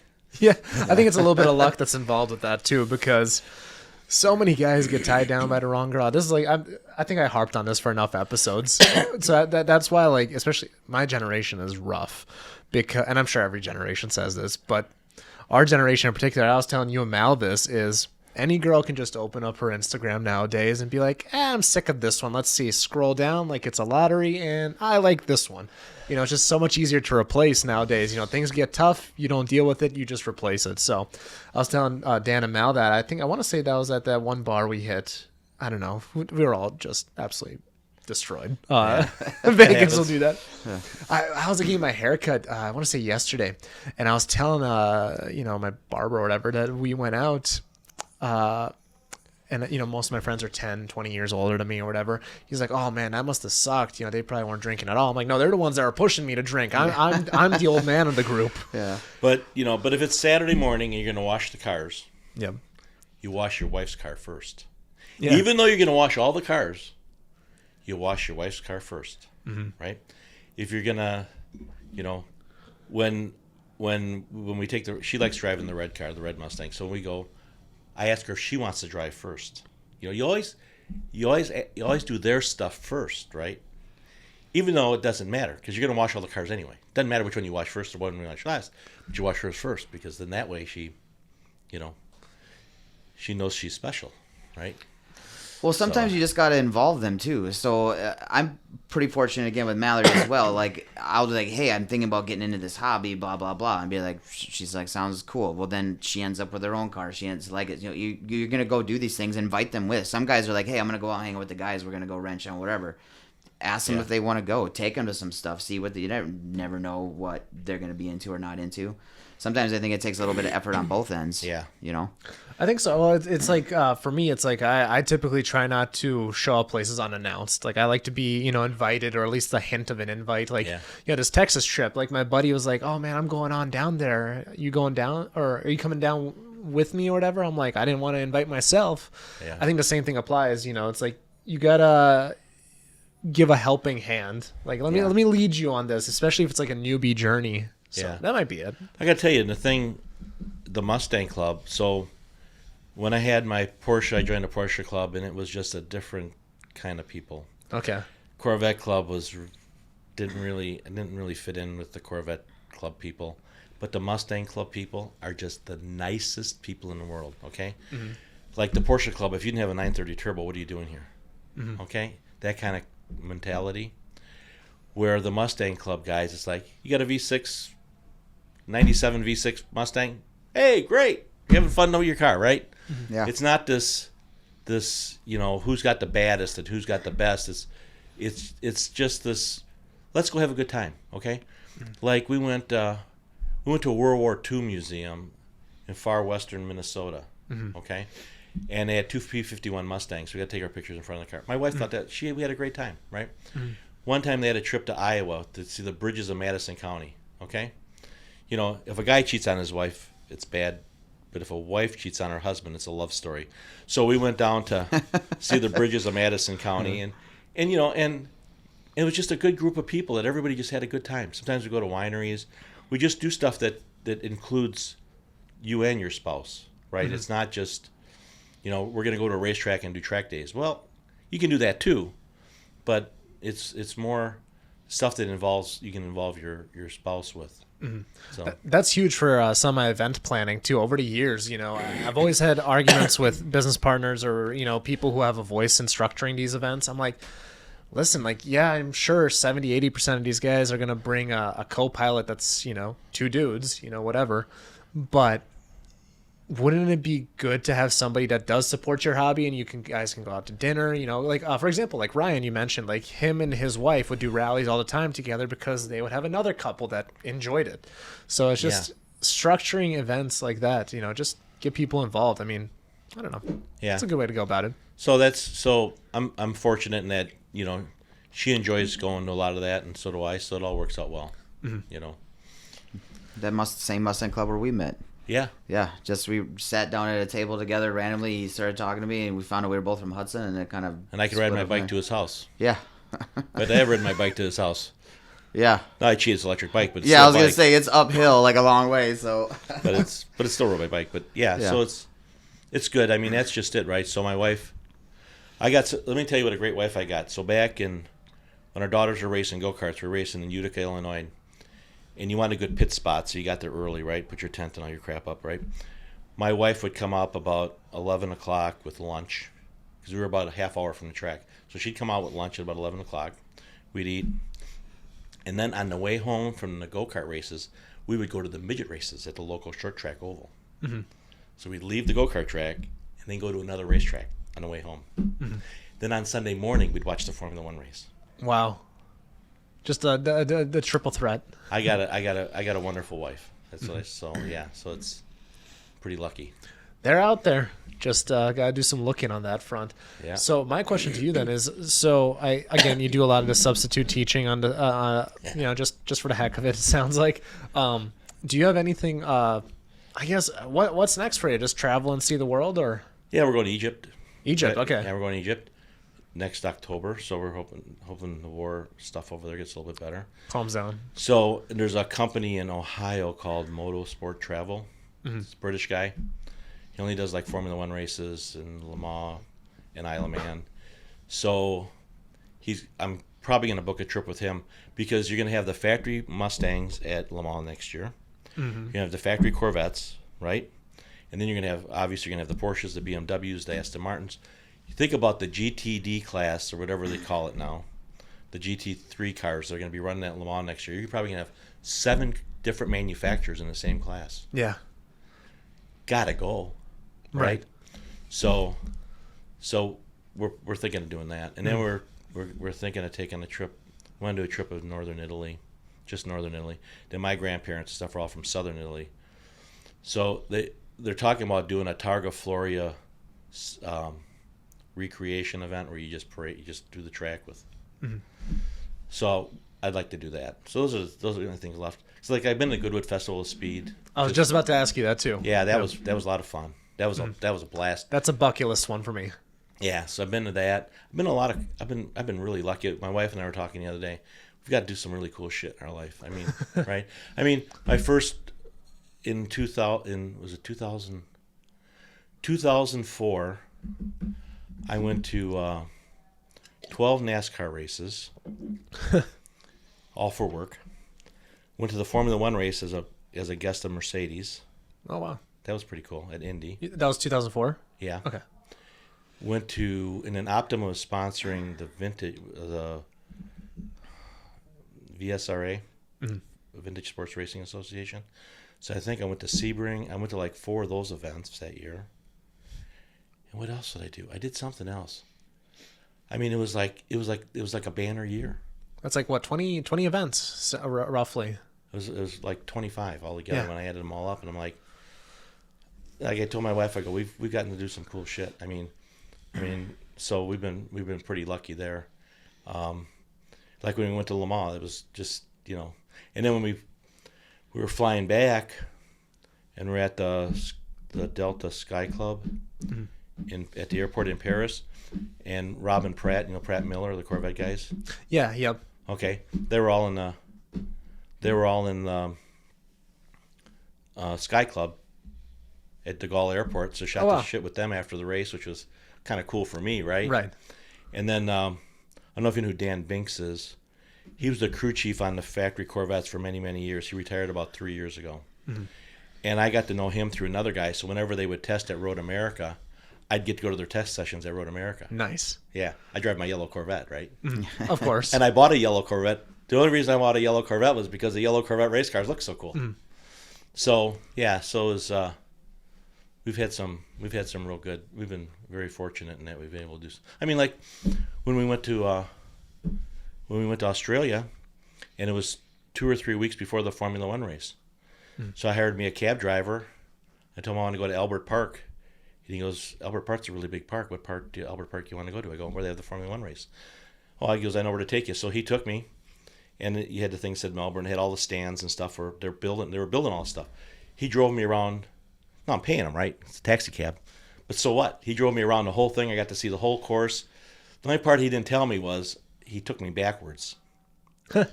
So I'm watching a race on TV. I'm like, doesn't look right. Well, then I figured out that. But that was kind of cool. That was not the same experience we had in Vegas being driven around by Uber drivers as they were setting up for Formula One. Ooh, they were pissed off down there. Yeah. Yeah. Yeah. Well, yeah. You were down there. I mean, they were. No, you weren't. They were taking out trees. I mean, some stands were built right in the Bellagio fountain. I mean, it's like it was crazy what they were doing down there. Yeah, that was, they say it was a success. Have you watched the Money of Formula One on CNBC? No. Worth watching. Okay. And it ends talking about the Vegas race, and they're interviewing the lady that ran it, and the lady doing the interview says, some people said you've made this unaffordable. And she goes, well, we had $500 tickets. We had tickets as cheap as $500. And she goes, how many $500 tickets did you have? She goes, well, 1,000. Well, 1,000 tickets ain't a lot of tickets. Right. At a venue that size, right? So I don't know. The stuff I was looking at was like crazy, stupid money to go, and I just said, I'm not going to pay it. Yeah, they had a big fire sale, allegedly, the last 2 weeks or whatever. Like the hotels were on fire sale, all that stuff. But a lot of people were saying that they were going to lose money on that. I'm like, guys, the people putting this on, they got more money than God. Like, they don't care. I had it all in the cart. We thought about going last minute, and we were down to like, it was going to be $1,500 total for Mal and I to go with tickets and hotel for the weekend. Yeah, then they really fire saled it. When I looked at the price the first time and just saw how ridiculous it was, I just said, I don't need to go that bad. Yeah, it looked like a great race. I mean, I watched it. It was a phenomenal race. It was better than anybody. It was one of the most exciting races on the calendar. I did not expect that. I mean, there was more overtakes, I think. I want to say they said since like 2016 or something like that in a single race or something ridiculous like that. So, and granted, Hamilton was like half of those, but yeah, super, super exciting stuff. But it is awesome that you went to 25 events in a year because, like, me and Dan get excited for one event a year. Like, so for us, and this might change for you after you go to Texas 2K for your first time this year, but for me, every single year I have two non-negotiable events. I have to do Texas 2K and I have to do a rally.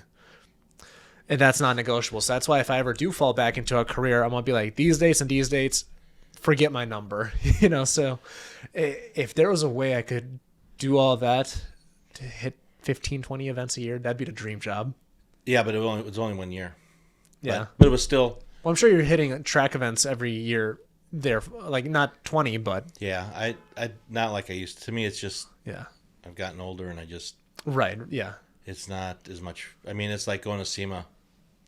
Once you've seen it, however many times. Yeah, and I mean, how many more dub cars do I need to see with 28-inch wheels with half-inch tires on them? Maybe I'm being too cynical. Yeah. But like I used to go to 24 Hours Daytona a lot because I used to enjoy that because one of the reasons I enjoyed it was there weren't a lot of people there. Okay. So you could go there, right? And like Wayne Taylor, the Minolta car, he's won lots of IMSA stuff, right? So like, I mean, the first time I went, the coolest part is when the cars break in the middle of the night and they rush them into the garage and they're trying to work on them, right? To me, that was just the ultimate thing, right? So I'm standing outside the garage watching them. You just come on in, I've heard about that. Yeah, they're just friendly people. I mean, just everybody is just really, really nice. But now that's grown, right, to the point where there's so many people going to it. I used to stay there was a Hampton Inn that you could walk to from the track. It was 2 blocks from the track. You get a room there at a reasonable rate. Now the rate is out of control, and they make you stay for a minimum amount of days. Yeah. Isn't we have an IMSA team based out of Savage? I want to say. Yeah. Somewhere. Yeah. What was it? JD something. Yeah. Yeah. I had a buddy. John Church. Yeah, I don't know who the name's behind it. John But Church. I had a buddy that actually worked for that team. I think he was a wheelman. Could be. Like I don't know. Yeah, but he was a part of like the maintenance crew or whatever. They were really nice people. Okay. Did the Mustang Club go there? Was that where we went? Or were you not there for that one? I was there for that one, but we We were their oil supplier for a while. Okay. Okay. Yeah, till they got famous and then they wanted big money. But we were supplying them with oil for when I was at Redline for a couple of years, and yeah, just really really nice people. You know, John does it as John Church, to the best of my knowledge. You know, from the conversations when we were there, he runs it like a legitimate business. Okay, and he said, "You want to drive the car? This is how much it costs." Okay, and it was a pretty big number, right? But he also runs in the IMSA series that races on Friday, the Michelin Challenge series. So he runs a couple cars in that too. But all those drivers write a check, right? I mean, people get pissed at me on Facebook because Logan Sargent just got signed with Williams again. And my comment was the check cleared. Okay, I mean, let's be real. Would Stroll be driving in Formula One if his dad didn't own the team? Right? I mean, there's some of those, you know. If you take a look at it, all the Honda teams, so Red Bull team owns the Alpha Terra team, right? Red Bull owns them all, right? They got Honda engines, right? You know, they have a Japanese driver in one of those cars. Yeah. That's always happened. Whenever Honda's been involved, they've always had one Japanese driver in a car, which is fine. There's nothing wrong with that. He's gotten better, but if this was anybody else, I always have this argument. If it was anybody else, he would have been gone after 2 years. I mean, especially with Red Bull as a whole. I mean, they gave Albon, I think, less than half a season. They axed him immediately. They just didn't see what they wanted to see out of him. So it's like to give this temper tantrum. And actually, I saw Yuki Tsunoda in person, funny enough, at an airport. But Yeah. just to anybody else would have been gone sooner. But again, he is getting better. Maybe there's a chance he'll start scoring more and more points. But agreed, it's such a money sport. Like Stroll, like you said, would not be there. Yeah. I just saw some stats today. Actually, the damage Olympics or whatever they call it. Yeah. Who's done the most financial damage to a team? I think Logan Sargent was first with like $4.5 million in damage. Albon was at like $2.5 million, and Max Verstappen at the way bottom. You know, $300,000 in damage this year. Not too bad. Yeah. Well, you know who I like? Who's the guy that drives for the Alpine team? Alex? Oh no, yeah.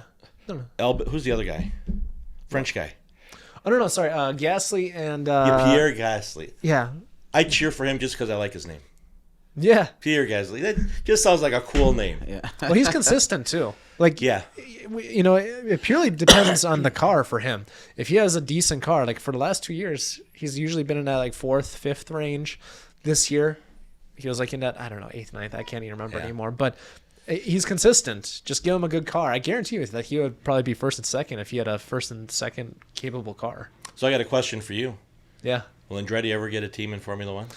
I hope so. And I don't know where you stand on that, but I think it's good for competition. And I think if they bring GM to the table and we have Ford getting in, I think it'd be a whole new dynasty of competition. And they honestly, I've said this a million times. Like, I'm so mad at Dodge. I grew up Mopar, right?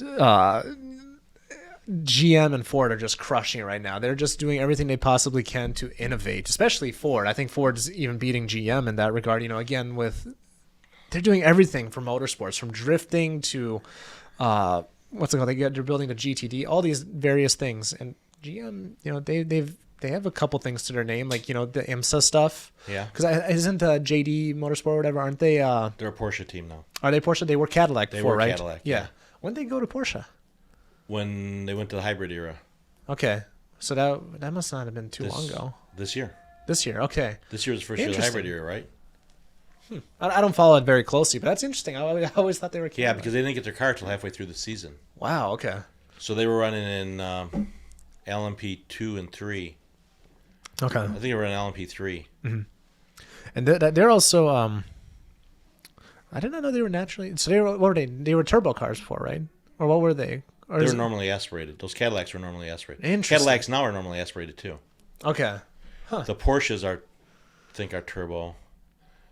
I think the BMWs, I can't remember. Yeah. I can't keep track of it. I should follow that series because like they're in that, like, what's that, experimental class, I think, right? Or what? well, they're calling them ALMS cars, American Le Mans Series, Okay. GTP cars again. Oh, so is that the tier below the unlimited? No, those are that is the top unlimited. class. Yeah. Okay. Yeah. But they limit the chassis suppliers. Okay. So Multimatic builds the Porsche chassis. Dallara builds the Cadillac chassis. The BMWs are, I think, Dallara chassis too. So there's only 3 chassis manufacturers, but there's like 5 manufacturers. So I'm not sure. I'm not sure who's who. It's exciting that Multimatic's involved with the new GTD. Multimatic's been involved a long time. They built all those GT4 cars. Yeah, weren't they a part of the what's it called? The Ford GT as well, right? Yeah, they built a Ford GT. Yeah, that's what it was. Yeah, They're not involved. They build it. Yeah, that's what it was. Yeah, so we're having what's his name again? Jared Bowen. Yeah, we're bringing Bowen on. Oh yeah, he's a nice guy. Yeah. Yeah, because like you said he's a mechanic or certified mechanic for those, Yeah, right? he's with Ford forever, and then most of the local guys around here with Ford GTs, he's worked on a lot. I see every other week he's got one in his shop there. Those original Ford GTs they're worth a lot of money, but The 05, 06 shit cars, yeah. Were they? shit cars. I mean,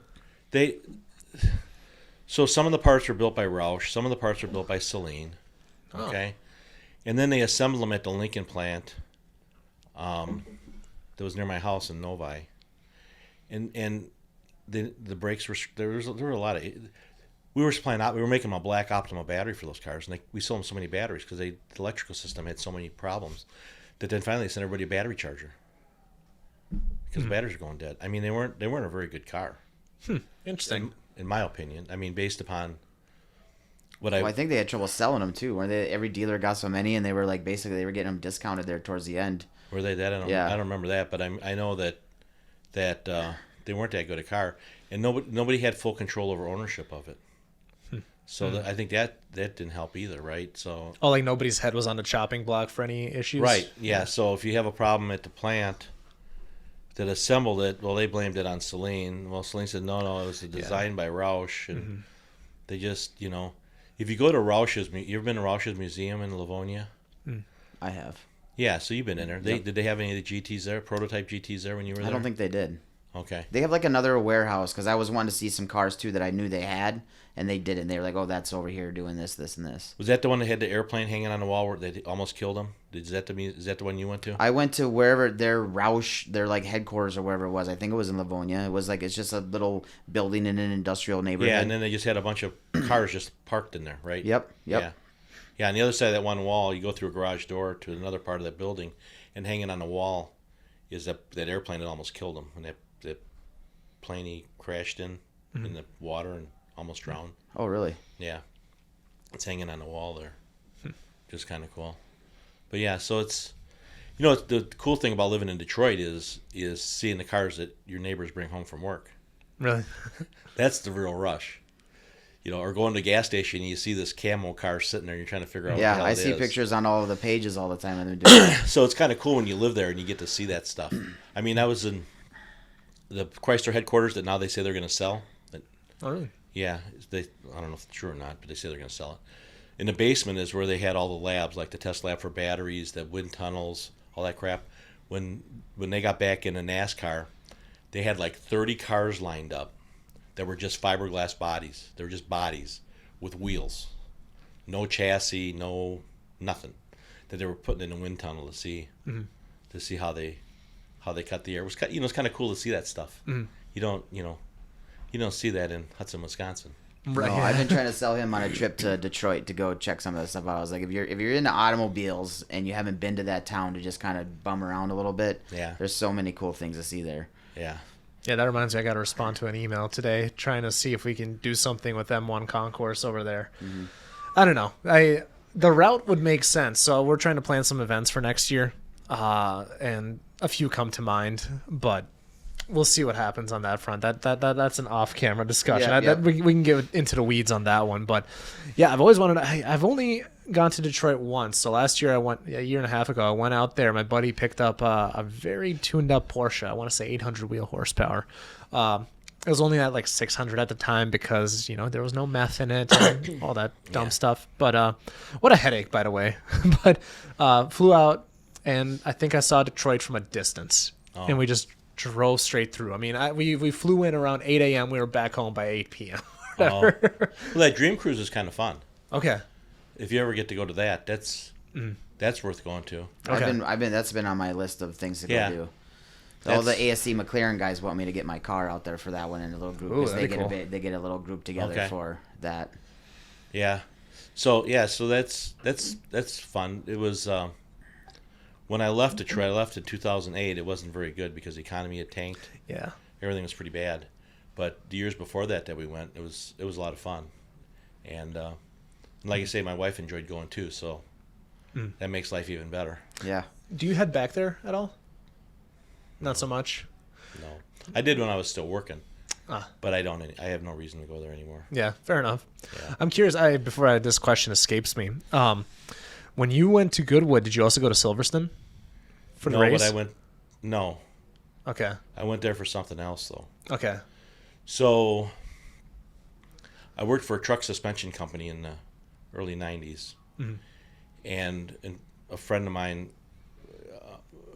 he ran the part, and it backed up. It was at the Silverstone racetrack, so I went there with him once. Okay. Yeah, and I did go to Goodwood, where Bruce McLaren got killed, which is a different Okay. Goodwood than the Goodwood where they had the Goodwood Revival, and then they got the Goodwood Festival of Okay. Speed. They're not at the same place. So where the Revival is where Bruce McLaren got killed. So I had to go there because I got an autographed picture from Bruce McLaren after he got killed. Okay. I wrote him a letter, told him how cool his cars were, and he sent me an autographed picture. And it's like, you know what Chaparral cars are in Midland, Texas? They were the first guys to put wings on race cars. Big Okay. wings. Okay. What was it? What were they called? Chaparral race cars. Okay. Okay. And so I wrote him a letter like I was in 5th grade, tell him how cool his cars were and all this stuff. Sends me all the stuff that I still happen to have, right? And the letter said, if you're ever in Midland, Texas, stop by. Well, I lived in Texas from 76 to 89. So one day I showed up with my letter. And you know who Johnny Rutherford is? He won the Indy 500 4 times. Okay. Okay. Last time he won it was in a Chaparral car. Okay. So I was there during the era when he was driving those cars. Wow. Yeah. So it was pretty cool, right? Show up there. What year did Bruce McLaren die?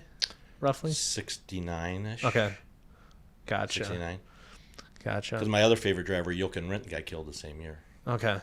It was a different, man. I mean, people still die in motorsports nowadays, of course. Like the Formula 2, Jules or whatever died. What was it, a couple years Cruz ago? Blanca, yeah. Yeah, but That was a it's- weird accident, though, man. Huh. Went underneath that front end loader. Yeah, The car. yeah. So So would there be a front end loader even parked? Well, because they used it to get the cars off the track. Ah, So the car was down a escape road. It was down there's a hole in the guardrail, Yep. and it was on a road back there in case they had to bring it back out again. And he went off the track and he just hit that spot in the wall. thread the needle. Yeah. Yeah, he was a freak. They changed the track after that a little bit too, right? Didn't they or no? I don't Can't remember. But no, that was but no, it was very different back then. I mean, I think the only thing that's similar to that nowadays is probably Isle of Man. Yeah, That's probably the most raw motorsport out there right now.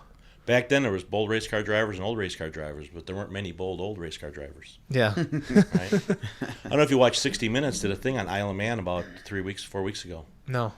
They did a whole thing about the Isle of Man and the motorcycle race and all the tourists it brings. And the thing that surprised me about Isle of Man when we went was I was doing all this reading on Isle of Man. They kept saying that, it's a tax haven too. Okay. So my financial planner guy, every time we do our plan every year, he goes, so where are you going on vacation this year? And I told him we're going to Isle of Man. His face gets all droopy, and he goes, do you have a bunch of money I don't know about? And I go, oh, no.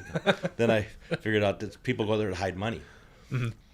Well, the Russian guy that was sponsoring the Haas team? Yeah. Yep. Okay.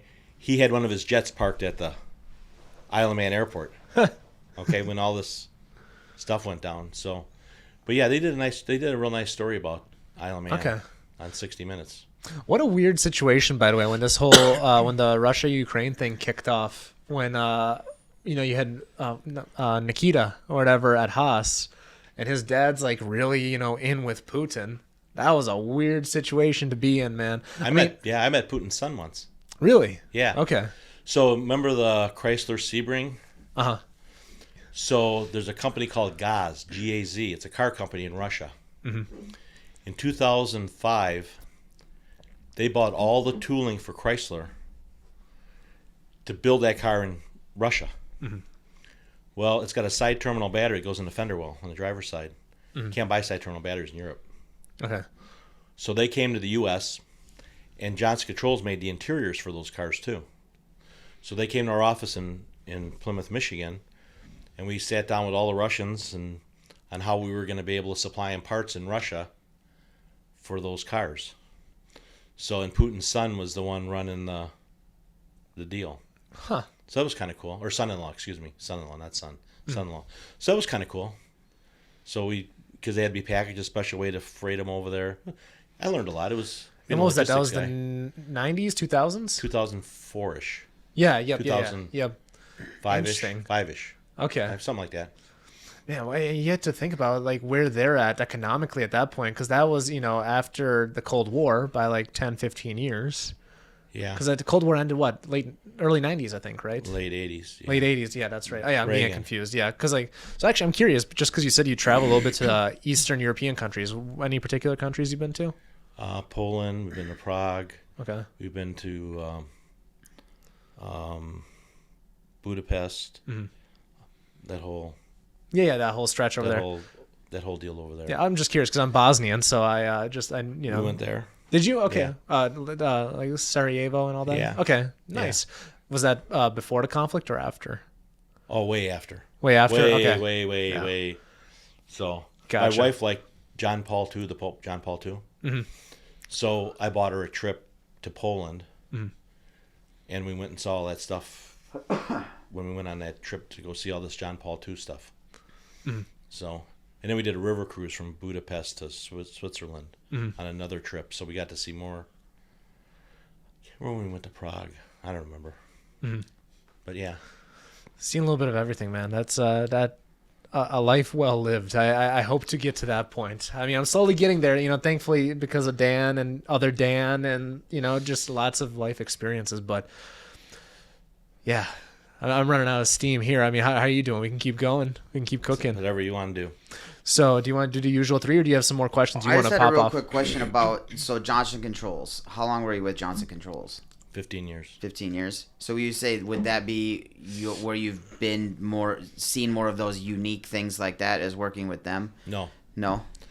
So, well, I shouldn't say that. So when I worked for them, I didn't like go to Poland or any of that kind of stuff. I used to go to Sweden because of Volvo cars, and I used to go to Germany because of BMW and Volkswagen and Mercedes and Porsche. So I used to go. So I was limited on where I went there. So I would go to Sweden and Germany, and occasionally Spain because the battery testing in southern Spain. And then when I was in the truck suspension business, I went to France once because Renault trucks owned Mack trucks. And then Renault sold it to Volvo Trucks, which Volvo Trucks and Volvo Trucks aren't related. They're separate companies, but totally separate ownerships. But yeah, we did all the stuff after I retired. Because I'd go there, it's probably my fault. When I'd go there and work and I'd come home. I didn't go there and do stuff. Some people went there and did stuff, and I probably should have done that in hindsight. But you know what? Going there for work and going there for play is totally different. I mean, it's just totally different. Like we went to Austria, right? So I rented a cab and I had him take me to the Formula One track. So I figure I'll never get there, right? Yeah. Well, I did go to Austria because I don't know if you know who Magna is. You ever hear of Magna? Magna's the guys that actually did a lot of design work on the Tesla cars. Okay. So Magna's a big contractor out of Canada that does a lot of car development and makes a lot of car parts and all this kind of stuff. Well, they're also a vehicle manufacturer. So in Styr, Austria, Styr, they have an assembly plant. So you may see a low-volume Porsche, a low-volume Mercedes, and a Chrysler minivan all going down the same assembly line. So they're a contract assembler. Huh. So if you got a low-volume car you don't want to build, they build it. So remember the Chrysler 300 and the Dodge Magnum. Remember the Dodge Magnum looked like a station wagon? Yep. Well, in Europe, they sold that as a Chrysler 300 station wagon. Huh. So it had the 300 front, because the 300 front would bolt on the Magnum. Okay? But they built those in Europe. They built those at Magna Stir plant. That's in so weird. Austria. Yeah. So you'd see, like I say, low volume cars. I'm trying to think of some other, like the Chrysler minivans were built there. Those 300s were built there. And then there was low volume Porsche, Mercedes, BMWs, everything. A lot of different cars built there. So strange. Yeah, I had my mom had a 300 growing up, 300C. Okay. So yeah, on 22s or whatever, got compliments everywhere. It wouldn't be a good looking car today, but back then that was the thing. I mean, yeah. But that car survived until this year. You think about that. That car came out in 2004. Yeah. And survived until 2023. They just finally quit building those. And that was the old E-Class Mercedes platform from the 90s. Yeah. Yep. That's one thing I've noticed about like Dodge, Chrysler. They will get something that sticks and they will beat it to death until it ran its course. Well, how much difference do you think there is between a Toyota Camry from 20 years ago underneath the sheet metal than a Toyota Camry true, today? yeah. There ain't no difference. Well, yeah. I mean, if you think about it, that whole platform then eventually became the Hellcat platform. So I mean that Challenger, Charger, they're all built in Canada at the Yeah. Yep. Then that was originally the AMC plant where they built the first Renault, not the Alliance, because they built the Alliance in Kenosha. I forgot the full-size Renault car, full-size for Renault, that they built a plant in Canada for. That eventually built that's where Brampton. Oh, yeah. Brampton is where they built all those cars. And that was originally an AMC Renault plant. Okay. In Brampton. But honestly, I feel like a lot of manufacturers, like, they just kind of improvise. Like, for example, two examples here, right? Like the engine that's currently in the Lamborghini Huracan, like that's just basically a revised Gallardo engine, and that's been around for almost 20 years itself. Or even like the 5.7 in the Dodge, the pickups or whatever, that's been revised like 3 or 4 times. So yeah, they're on Gen 4, right? Gen 3? I think so, yeah. Well, did you see now that they're putting them, have you heard about these like Ram Chargers at all? I heard about the Hurricane with the twin turbo straight sixes they're putting in them now. Yeah, so what they're doing with these the Ram Chargers or whatever, they're basically, it's an electric truck, but it still has a motor in there, but it's that motor that's charging it. So you get all the electric torque, but it's still technically a gas car or whatever. Yeah. So it's interesting. That's what the Chevy Volt was. Yeah, yep. Yeah. It was a gas engine charging the batteries, and the electric motor drove everything. Oh, so you wouldn't run under the gas power if Right. like a hybrid does. Right. Huh. So my friend that was in the truck suspension business, they built a truck. They put a 75 horsepower turbine engine on it, and then they had it charging the batteries all the time. They built a garbage truck for local pickup stuff, and that turbine engine kept charging the batteries, and it ran off batteries.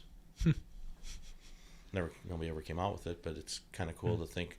You see the stuff. I mean, there was stuff going on back then where they could start a car with a capacitor, so you'd have the piston stop at a certain point, and you'd have, the spark was electronic, right? So then you would inject fuel through direct injection, make a bang, start the car, and use a capacitor for the electric charge. Huh. But nobody ever came out with it. I mean, there's some cool stuff you see that you wonder why it never came out, but I'm sure there's drawbacks that we don't know about, right? Well, it's that, but also I think, I mean, you have a lot of experience in the industry too. I'm sure sometimes it comes down to the marketing aspect or selling the right people or getting the right parties involved. Maybe even some politics at times. I mean, it's never ending when it comes to bringing stuff like that to market on a mass scale, I'm sure. Yeah. So This is like the Wankel engine. Yeah. That's kind of Rotaries? been a hit and miss thing. The rotary, yeah. Yeah. You guys weren't born yet, but when Chevy came out with the original Chevy Monzas, they had a gigantic transmission tunnel in them, because originally they were supposed to get that rotary engine, and the crankshaft in the rotary is in the middle of the engine. It's more like where a camshaft is in a regular V8 engine. That's where the crankshaft is, because you got the cranks the in the middle. Dorito. Yep. Yeah. Yeah. I'll have to look that up after this now. Yeah, look up Chevy Monzas. The first year they had real big transmission tunnels. Huh.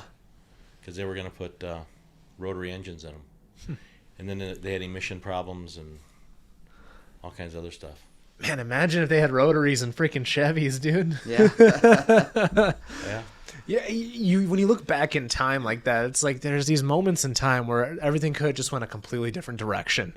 Yeah. Somehow we ended up where we are today. Yeah. Well, I mean, you talk about recycling stuff. I mean, the SN95 Mustang is nothing more than a revised Fox body. Oh yeah, that platform has been So that stuck forever. around for 20 years. The new S650 Mustang underneath, the suspension parts are all the same as a S550. Yeah. So there isn't a lot of anything new under there, right? I mean, We just put S550 performance springs in an S650 Yeah, we at my did. shop. So yeah, it didn't make any difference in the ride height to speak of. yeah, but hey, we learned something. Yeah. But I mean, and we did it, what, 3.5 hours? Yeah, it wasn't bad. Yeah. For two guys who don't make a living working on cars, I thought that was, Yeah, because I got a quote from a local shop near my house, and they said it was 5 hours just to do the rears, and I'm like, that don't sound right. And the rears took us an hour. yeah, that went way faster than the Yeah. fronts did. You know what's cool about this car, though? It's got this thing that looks like a shock absorber on the front control arm. Remember that thing you were looking at? Yeah, So there's a camera below the bumper in the grill. And if it sees a pothole, it picks the wheel up. So you don't break your wheel. Is there a what's it called? Is there like a certain speed limit where like if you're going 120, it's like you can't do anything about it? Is there like a limitation on when it could pick up the wheel? I have absolutely no idea. Yeah, we should there's test got to it. be. At some point in time, it's like, shit, I can't even keep up that fast. Yeah, is that like a laser sort of thing? Or No idea. I'm gonna have to look into that. I did not know that. All I know, it's got this silver thing that looks like a shock absorber, and it's made to pick up the wheel if you hit a bump, if you're gonna hit a pothole. I'll have to look into that because I saw something like that. It's used like in a race application of some sort where they have like ride height sensors and it's like a little laser thing like on the ground. It was super interesting. I'm going to look into it more. Yeah. Huh. Well, it's got ride height sensors on the back, Yeah. which Huh. Yeah, the technology underneath that car was race car. Like you said, you had the vents there to cool the rear diff and all that stuff. It all Yeah. looked, the aero, the whole underneath the car is covered in plastic. It was pretty neat. Well, that's why when I initially a lot of people were skeptical on the pricing of it because I'm just like, they wouldn't be pricing it that much for no reason. There's got to be something to it that we're not seeing. They have no competition. Yeah. What are you gonna buy? Fair point. You gonna buy a Camaro? Oh wait, they don't make those anymore. You gonna buy a Challenger? Oh, they don't make those anymore. You gonna buy a Supra? If I want a BMW, I'm gonna buy a BMW. Right? Yeah. I mean, what competition do they have? A GR86? I don't think so. And if you look at it compared to like a Boxster or a Cayman, or one of those cars, I don't know. It's a weird market. Yeah. There's these. It's weird, man. There's nothing in that space anymore. Yeah, so they can charge whatever they want to a certain degree, right? Mm-hmm. I don't think they've gone ridiculous. So if you look at the pace that they've gone as they've been making these cars, and people also forget that, oh my God, this car is $70,000 now. But yeah, go buy groceries right now. Yeah, That's 8 times more than it was last year. yeah. Well, let's not talk about that. That's a whole. Well, it'd be don't really interesting at some things that may be changing, Well, hopefully. we don't want to cloud his podcast with Yeah. politics. but yeah, I mean, like they were saying, you could buy a Corvette for what, 70 when they first came out. Yeah. You ever see one for 70? No. I never saw one for under like 95. Yep. So is it So I don't know. It's going to be interesting to see how long all this stuff survives and what the backstop strategy is, right? Because Ford Edge, we'll pick on that, right? It's dead. They're not going to make those anymore, right? Ford's not replacing it with anything except an electric car. Mm-hmm. And now people don't want those electric cars. So what are they going to do? Because if you think about it, that's the mid-sized market. That's the biggest market of the markets, right? Mm-hmm. You don't leave that empty. Right. But did you see they said they're going to build a new car in Flat Rock? Uh-uh. Yeah, they're going to add another. An Automotive News said they're going to add another. They're going to add another vehicle to Flat Rock. So the Ford Fusion and the Mustang were the same platform, right? Mm-hmm. Even though one's front wheel drive, one's rear wheel drive. Okay. They're still the same platform. So at least that's what my guy at Ford told me. So maybe they're going to bring back another sedan or bring back a gas. Well, I had heard that when they went to this S550, they went to more of they have like a universal platform that they're putting into play, which gives you more options for doing things like getting an all-wheel drive Mustang, things like that. So yeah, it'd be interesting to see what they're gonna put there. Yeah. Because if you look today, the Bronco Sport, the Escape, the Maverick are all the same platform. Which I think is smart from a manufacturer perspective. Just go to the parts bin, see what we can dig up. Toyota and Honda have been doing it forever. Yeah, I'm glad we're starting to figure that one out. Yeah, that's always a fun story. The GM Toyota story that just never worked out. It's like, you guys could have been crushing The GM it. Honda story never worked out either. Was there a Honda story with them too? Yeah, the Saturns with the V6s. They were using GM V6s in Saturns. Okay. And they're having motors blowing up, and GM was blaming Honda for not putting the right coolant in, and Honda was blaming GM for building shit engines, and I don't know how it ever turned out. But a funny story about Honda though. Remember when Honda was selling the Mitsubishi SUV as their only SUV? Okay, well Honda was selling a Mitsubishi SUV. Okay. They sent people apology letters for selling them to them. Any idea what those letters looked like? Probably just too like long ago. Yeah. Is it the Passport? Did the Passport just come out again a few years ago? No, They recycled the the name. Pilot. No, the Pilot was that's been around. Always okay. I think the Passport they just recycled. I think they were called Passports, but they just recycled the name recently again. But they sent everybody an apology letter with a certificate towards a new Honda. Because they were embarrassed by selling them those cars. Which, I get it. That's how I like Way to to operate. stand behind your name, though. That's still pretty good. Most automakers just go, I don't know what you're talking about. There's nothing wrong with it. And then they fix it secretly. Yeah. Honda, they were always really nice people. Mm-hmm. Really, they were just... Oh, I know. We were talking about those races. I went to 4 IndyCar races that year, too. Okay. Yeah. Those are the other ones I was missing. Went to Toronto, Road America, I think Mid-Ohio. I can't remember where the fourth one was now. But I went to 4 IndyCar races that year, too. Because Johnson Controls was sponsoring IndyCar. Okay. And the guys from Honda liked IndyCar racing. Oh, Long Beach. Okay. Long Beach. So I would take the guys from Honda to the races. That was pretty good. So yeah, had fun. Gotta have fun, right? Yeah, it seems like you've had lots of it. God's been good to me. Yeah. Well, especially if you're getting to a number of races on a calendar season. That's where it's really cool because then it's like this whole storyline in person. So that's very cool. Yeah, I wish I was able to go to Vegas this year. That would have been very cool. Yeah. But yeah, we'll see what happens. Well, I did go to Vegas, not for the race, but yeah, but nonetheless. You guys going to Indy together? Yeah, the PRI, yeah. Yep. Oh yeah, yep. So I'm riding in the back seat.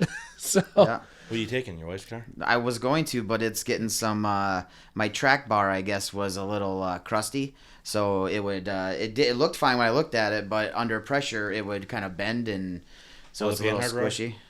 What's that? Panhard bar? Yeah.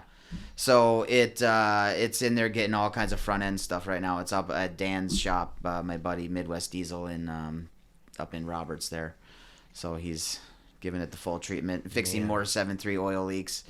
It's a great engine, but if it's not leaking oil, It ain't working? Yeah, exactly. Doesn't have any? Yeah, exactly. So we're getting it topped off. So I don't think it'll be ready in time. So we're taking the white truck. Although I've got that glow plug module that seems to be acting up right now. So we're gonna fix that this afternoon and see if that helps. Otherwise, we're all getting in his GTI. I was about to say, well, no, my GTI is going to be no, here. I know. Yeah, they're going to, worst case scenario, I can maybe figure I something got out. plenty of vehicles. I got backups. Yeah. Don't worry. Yeah, I'm going to be dropping. I'm stumped. I only got 2 right now. Yeah. That you can drive right now. I only got 2 with insurance on them. Yeah. Well, it's a nice time of year, man. It's it's cold, but we don't have snow or nothing yet. Which to be fair, like you're probably pissed off because you want to go sledding, but Yeah. I'm ready now. I had some time to Well, I get like going on the river with my grandsons. We take the UTV on the snow. Oh, okay. And now my wife doesn't come with us, so we have a lot of fun because my wife, slow down, you're going too fast, slow down. My grandson, faster, grandpa. So now my wife doesn't come with anymore, so I get to take him out there and we get to do whatever we want to do. I'm excited next year. I hope to finally put my dad on a track. The only time he's ever been on a track was we rented some Huracans at the Vegas Speedway or whatever. That was, They use all red line oil. Do they? Yeah. Yeah, but I want to get him on the track because I had my first. I did autocross this year, so that was very, very fun. I look forward to doing a lot more of that next year. Just this year, that's the thing, man. Is when I was a little more flush with cash, I was trying to hang on to it. I was clinging to it. I'm like, I don't want to do all this racing. And now that I really am at rock bottom, it's like I should have done it when I had a little more cash. So that's next who's thing. the Gary guy that's on Facebook all the time that's got the driving school here at the Gary? Is it Brecca? No. Gary. Was he the one? I know who you're talking is it about, at though. DCTC? Yeah. Yeah. Gary. I don't remember his name. He just sponsored some stuff though for the Mustangs on the Mississippi. He was part of that program. People claim he does a really nice job in his driving schools. I mean, everybody wants. Dan was talking about adding horsepower to his GT500, and I go, why don't you go to a driving school instead? Yeah. I mean, that's just it. Everybody wants to make the car faster, but sometimes you need to invest in yourself, right? Yes. That's on the docket for this year. I'm doing a driving school. Actually, I should talk to you. I kind of want to take my dad to something like that. Maybe we should do like we'll go up to BIR. You and your dad, me and my dad would go up there and wreck some cars. So I got a great driving school story. You know who remember Bob Bondurant? Yeah. Yep. Great guy. Okay. So this other guy I know, his name is Bob Leitzinger. He was the factory Nissan team back in like the 70s and 80s, okay? And his sons won the 24 Hours of Le Mans and stuff. Great guy, okay? So he goes, you need to go to that track in outside of Salt Lake City. You need to go to Miller Motorsport Park. And I'm like, okay, so I got to find how do I book a trip to Miller Motorsport Park? So at the time we were selling batteries to Napa in Salt Lake City, so I ran a promo. If you did this, you got to go to the races. And since there's Mormons and I didn't want to offend anybody, I didn't have any alcohol. Well, when you cut alcohol out of a hospitality, you've just cut your cost by like 2/3. Yeah. Okay. So I had 50 people, and it was a World Challenge race, and Optima was a sponsor of World Challenge at the time, so it was a good tie-in, right? So, and that's where the Ford driving school was up until recently. They had a Ford performance driving school there. So I fly out there and I talk with their promotions guy, right? So I set up a deal where I had an indoor hospitality and an outdoor hospitality in case the weather was bad, right? And then I had a go-kart race. They got a museum there full of Shelbys and GT5 Shelby Mustangs and Le Mans car, all Shelby stuff, because Miller, who built it, was a big Shelby fan. So we got a tour of that from the people at the track and stuff. And then they had a go-kart track, so we had a go-kart race. I put the fat chicks at the front. I put the skinny guys that knew how to drive at the back. And then the winner got to ride in a pace car with Bob Bondurant. Nice.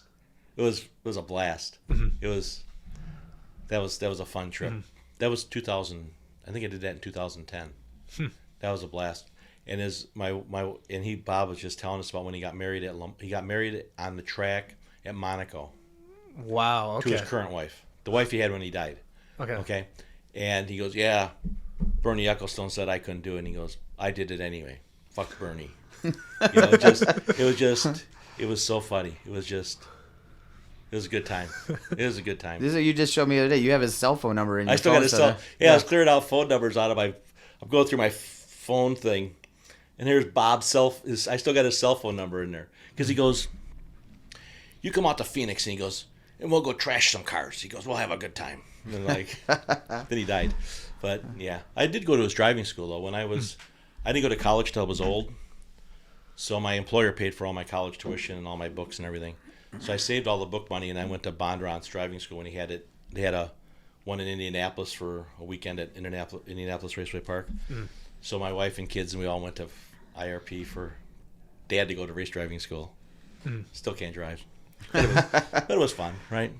So I'm gonna go to the one in Charlotte in June, hopefully. With your dark horse, you get a 1-day driving deal. Okay, nice. Yeah. They did something similar with the Broncos too at Moab. That was really cool. Oh, did they? Yeah, one of my buddies got a Bronco, and he went out there to Moab or whatever. It's like a 2-day experience or something like that. Yeah. So like I said, it's shout out to Ford. They're doing these awesome driver experiences, and there's some other companies that do. I think BMW does it as well, maybe for their like North Carolina facility. They have one over there. Yeah, my brother's gone to that one. Oh, really? Yeah. Okay. Yeah. If you belong, the thing that's cool about the BMW, if you belong to the BMW club, you get a $1,000 rebate automatically if you buy a new BMW. Huh. I wish Ford would do that. They give you enough. You get, what do you get, 20% off of parts from Ford, or is it 10% off? I don't know. Yeah, it's one of those deals. Yeah, it's not. It's you can do better without them, Yeah. right? But yeah, so yeah, because my brother trades them when the warranty runs out. I go, why don't you just buy a car? I won't forget in 2000. Remember when that 5 Series they came out with? It was designed by an American, the body style, 2004. So 5 Series BMW? yeah, Okay. my brother calls me up, goes, I think I'm gonna get one of those new 5 Series. I goes, call your friends in Germany, find out what you can find about automotive cars.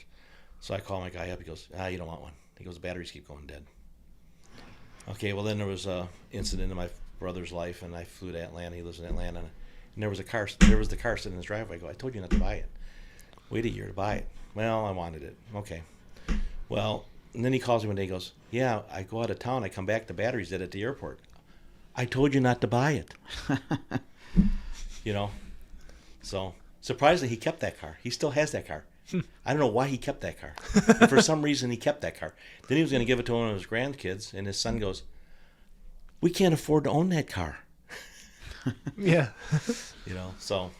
Well, there's a lot of issues too. Like, I don't know. That era of BMW. I've heard of their maintenance fiends from what I've heard.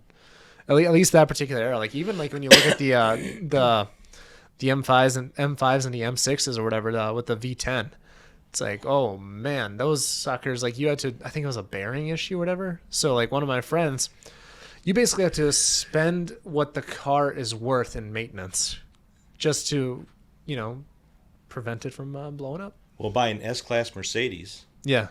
AMG Yeah. and then do a brake job on it with those carbon rotors. Yep.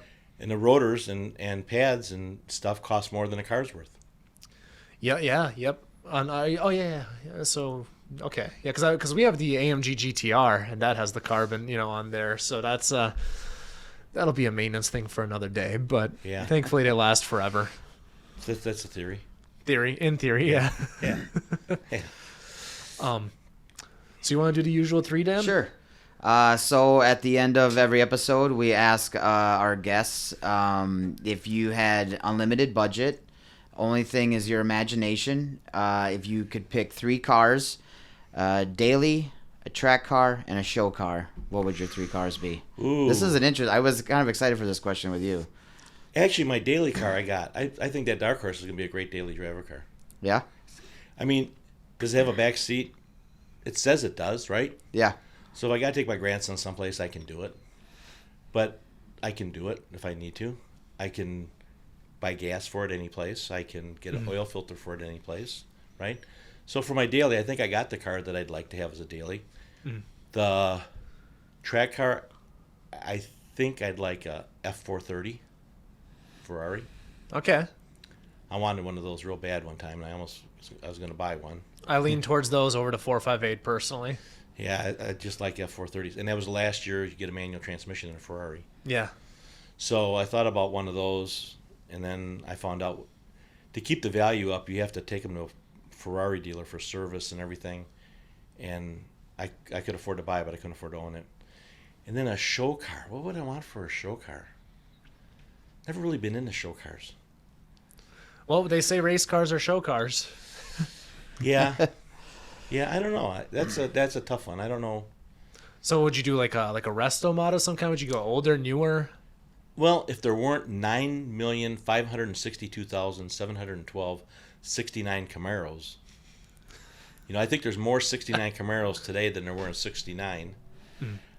I think was it Grady's brother that's got the gray one, the 69 Camaro? Yeah. Yep. Yeah.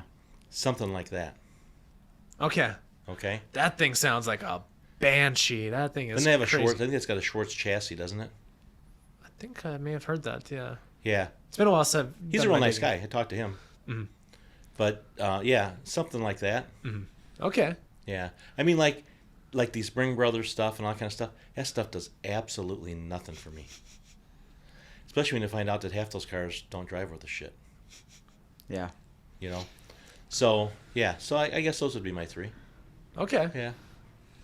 Well, How perfect. How about you? Oh, let's see. Well, here's the thing. Being in my position, being an automotive photographer, it's always changing. Huh? You know, if I had to pick three, I'm sure it's very different than the when I answered this question. So we actually, this question came about a year ago, almost a year ago. We were at Texas 2K. We had a 5-person podcast. Absolute, it was chaos. But we decided to make it a regular question, and we did a little round robin. And I think my answers were, I know for sure that my show car was a Lamborghini Aventador with a wide body kit. Huh? Which, funny enough, I hated those 4 years ago. I thought they were wider than a semi for no reason. But nonetheless, it's showy. Would that be my answer today? I don't know. What was my track car? I can't even remember. Everybody wants a GT2 RS. That's always on. But But honestly, doesn't stop as good as a dark horse. well, now that if I had to re-answer that question today, GTD would be on there. I've been riding that car really hard since they announced it. I'm just excited because a manufacturer has to have balls to challenge somebody like Porsche or Lamborghini or whatever. I mean, you saw the release event, right? They had the sign, Yeah. with all the HQs. I'm like, they wouldn't be doing this if they didn't believe that they could do it. Email is out, so on my GT500 forums, the guys that are either on the list to get one, or if you bought a GT500, I'm not sure how that works, but they've got an email saying that order is going to be opening, and to whatever, be prepared to contact your dealer and blah blah blah. So there's an email out from Ford saying that they're getting ready to start ordering them up. They're So. 350, right? I thought it was 300 flat, but who knows? I think there's a range in there. Which is a lot of money. I don't know if they're going to be worth that much, but at the same time, it's very cool. It's a collectible. I get it. For a daily, I'm always leaning towards, I don't know, man. I kind of miss having a truck. My original answer was the Audi RSQ8. Just, got that little Lamborghini motor in there. It's perfect. It's tunable. It'd be a fun daily. But if I had to do like a truck, I don't know. Big old Cummins, can't go wrong with that. Oh. I don't know. That's So a Ram 3500. I grew up Mopar. Would it have to be a dually? Actually, I really like the Power Wagon now that I think about it. The 2500. Okay. Yeah, I've always loved those for whatever reason. I don't know why. Plus, it's a cool name, Power Wagon. I mean, come on. And Dan's already got a fleet of cars there, so he could probably just pick for ones he has. Yeah, no, mine were all Ford. I went with the truck though for a daily. I get with all the stuff I do, the trailer hauling and the crap I'm always towing around and stuff. It had to be a truck. I'll go to Dan's junkyard one of these days, pick something out. Yeah. But on that note, I'm guessing one of the things we like to ask at the end is where can people find you? I'm guessing you probably don't want to be found anywhere, any social I'm on media or anything like Facebook. that. Yeah. Okay, It's only when I go on. I perfect. can't keep track with all of them. Gotcha. And on that note, Dan. You can find myself and my family at Gun It Garage, 2 N's. Just over there trying to do some cool stuff. Facebook, Instagram, TikTok, community. All of them. On that note, please make sure I really should start banging out on these sponsor things or whatever, but please make sure to check out our sponsor, raiseahood.com. So it's not Raisin Hood, it's Raise a Hood. So basically what Raise a Hood is, it's kind of like this platform it's kind of a twofold approach. It's kind of like an AI platform where you can go on there. Like if I'm having an issue with my car, I can have the AI help me diagnose what the issue may be.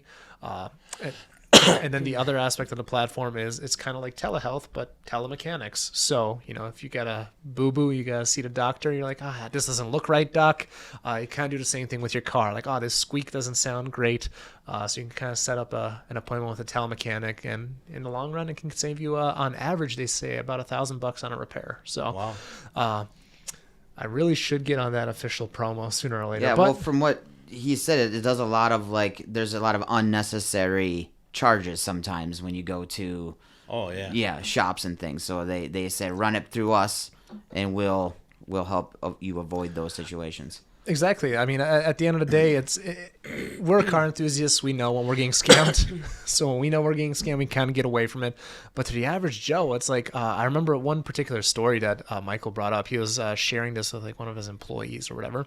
It's like, they wanted to charge $600 worth of labor to change an intake or something like that. Like something ridiculous like that. She's like, yeah, it takes 15 minutes. Really? I can do this myself. So it's kind of these situations where you're putting information back into the hands of the people. So, yeah, be sure to check out RaiseAHood.com, everybody. You're already on the Monoxide Podcast. You found me. And until next time, thank you very much, Tim. Thank you. Dan. See y'all next time. Yeah.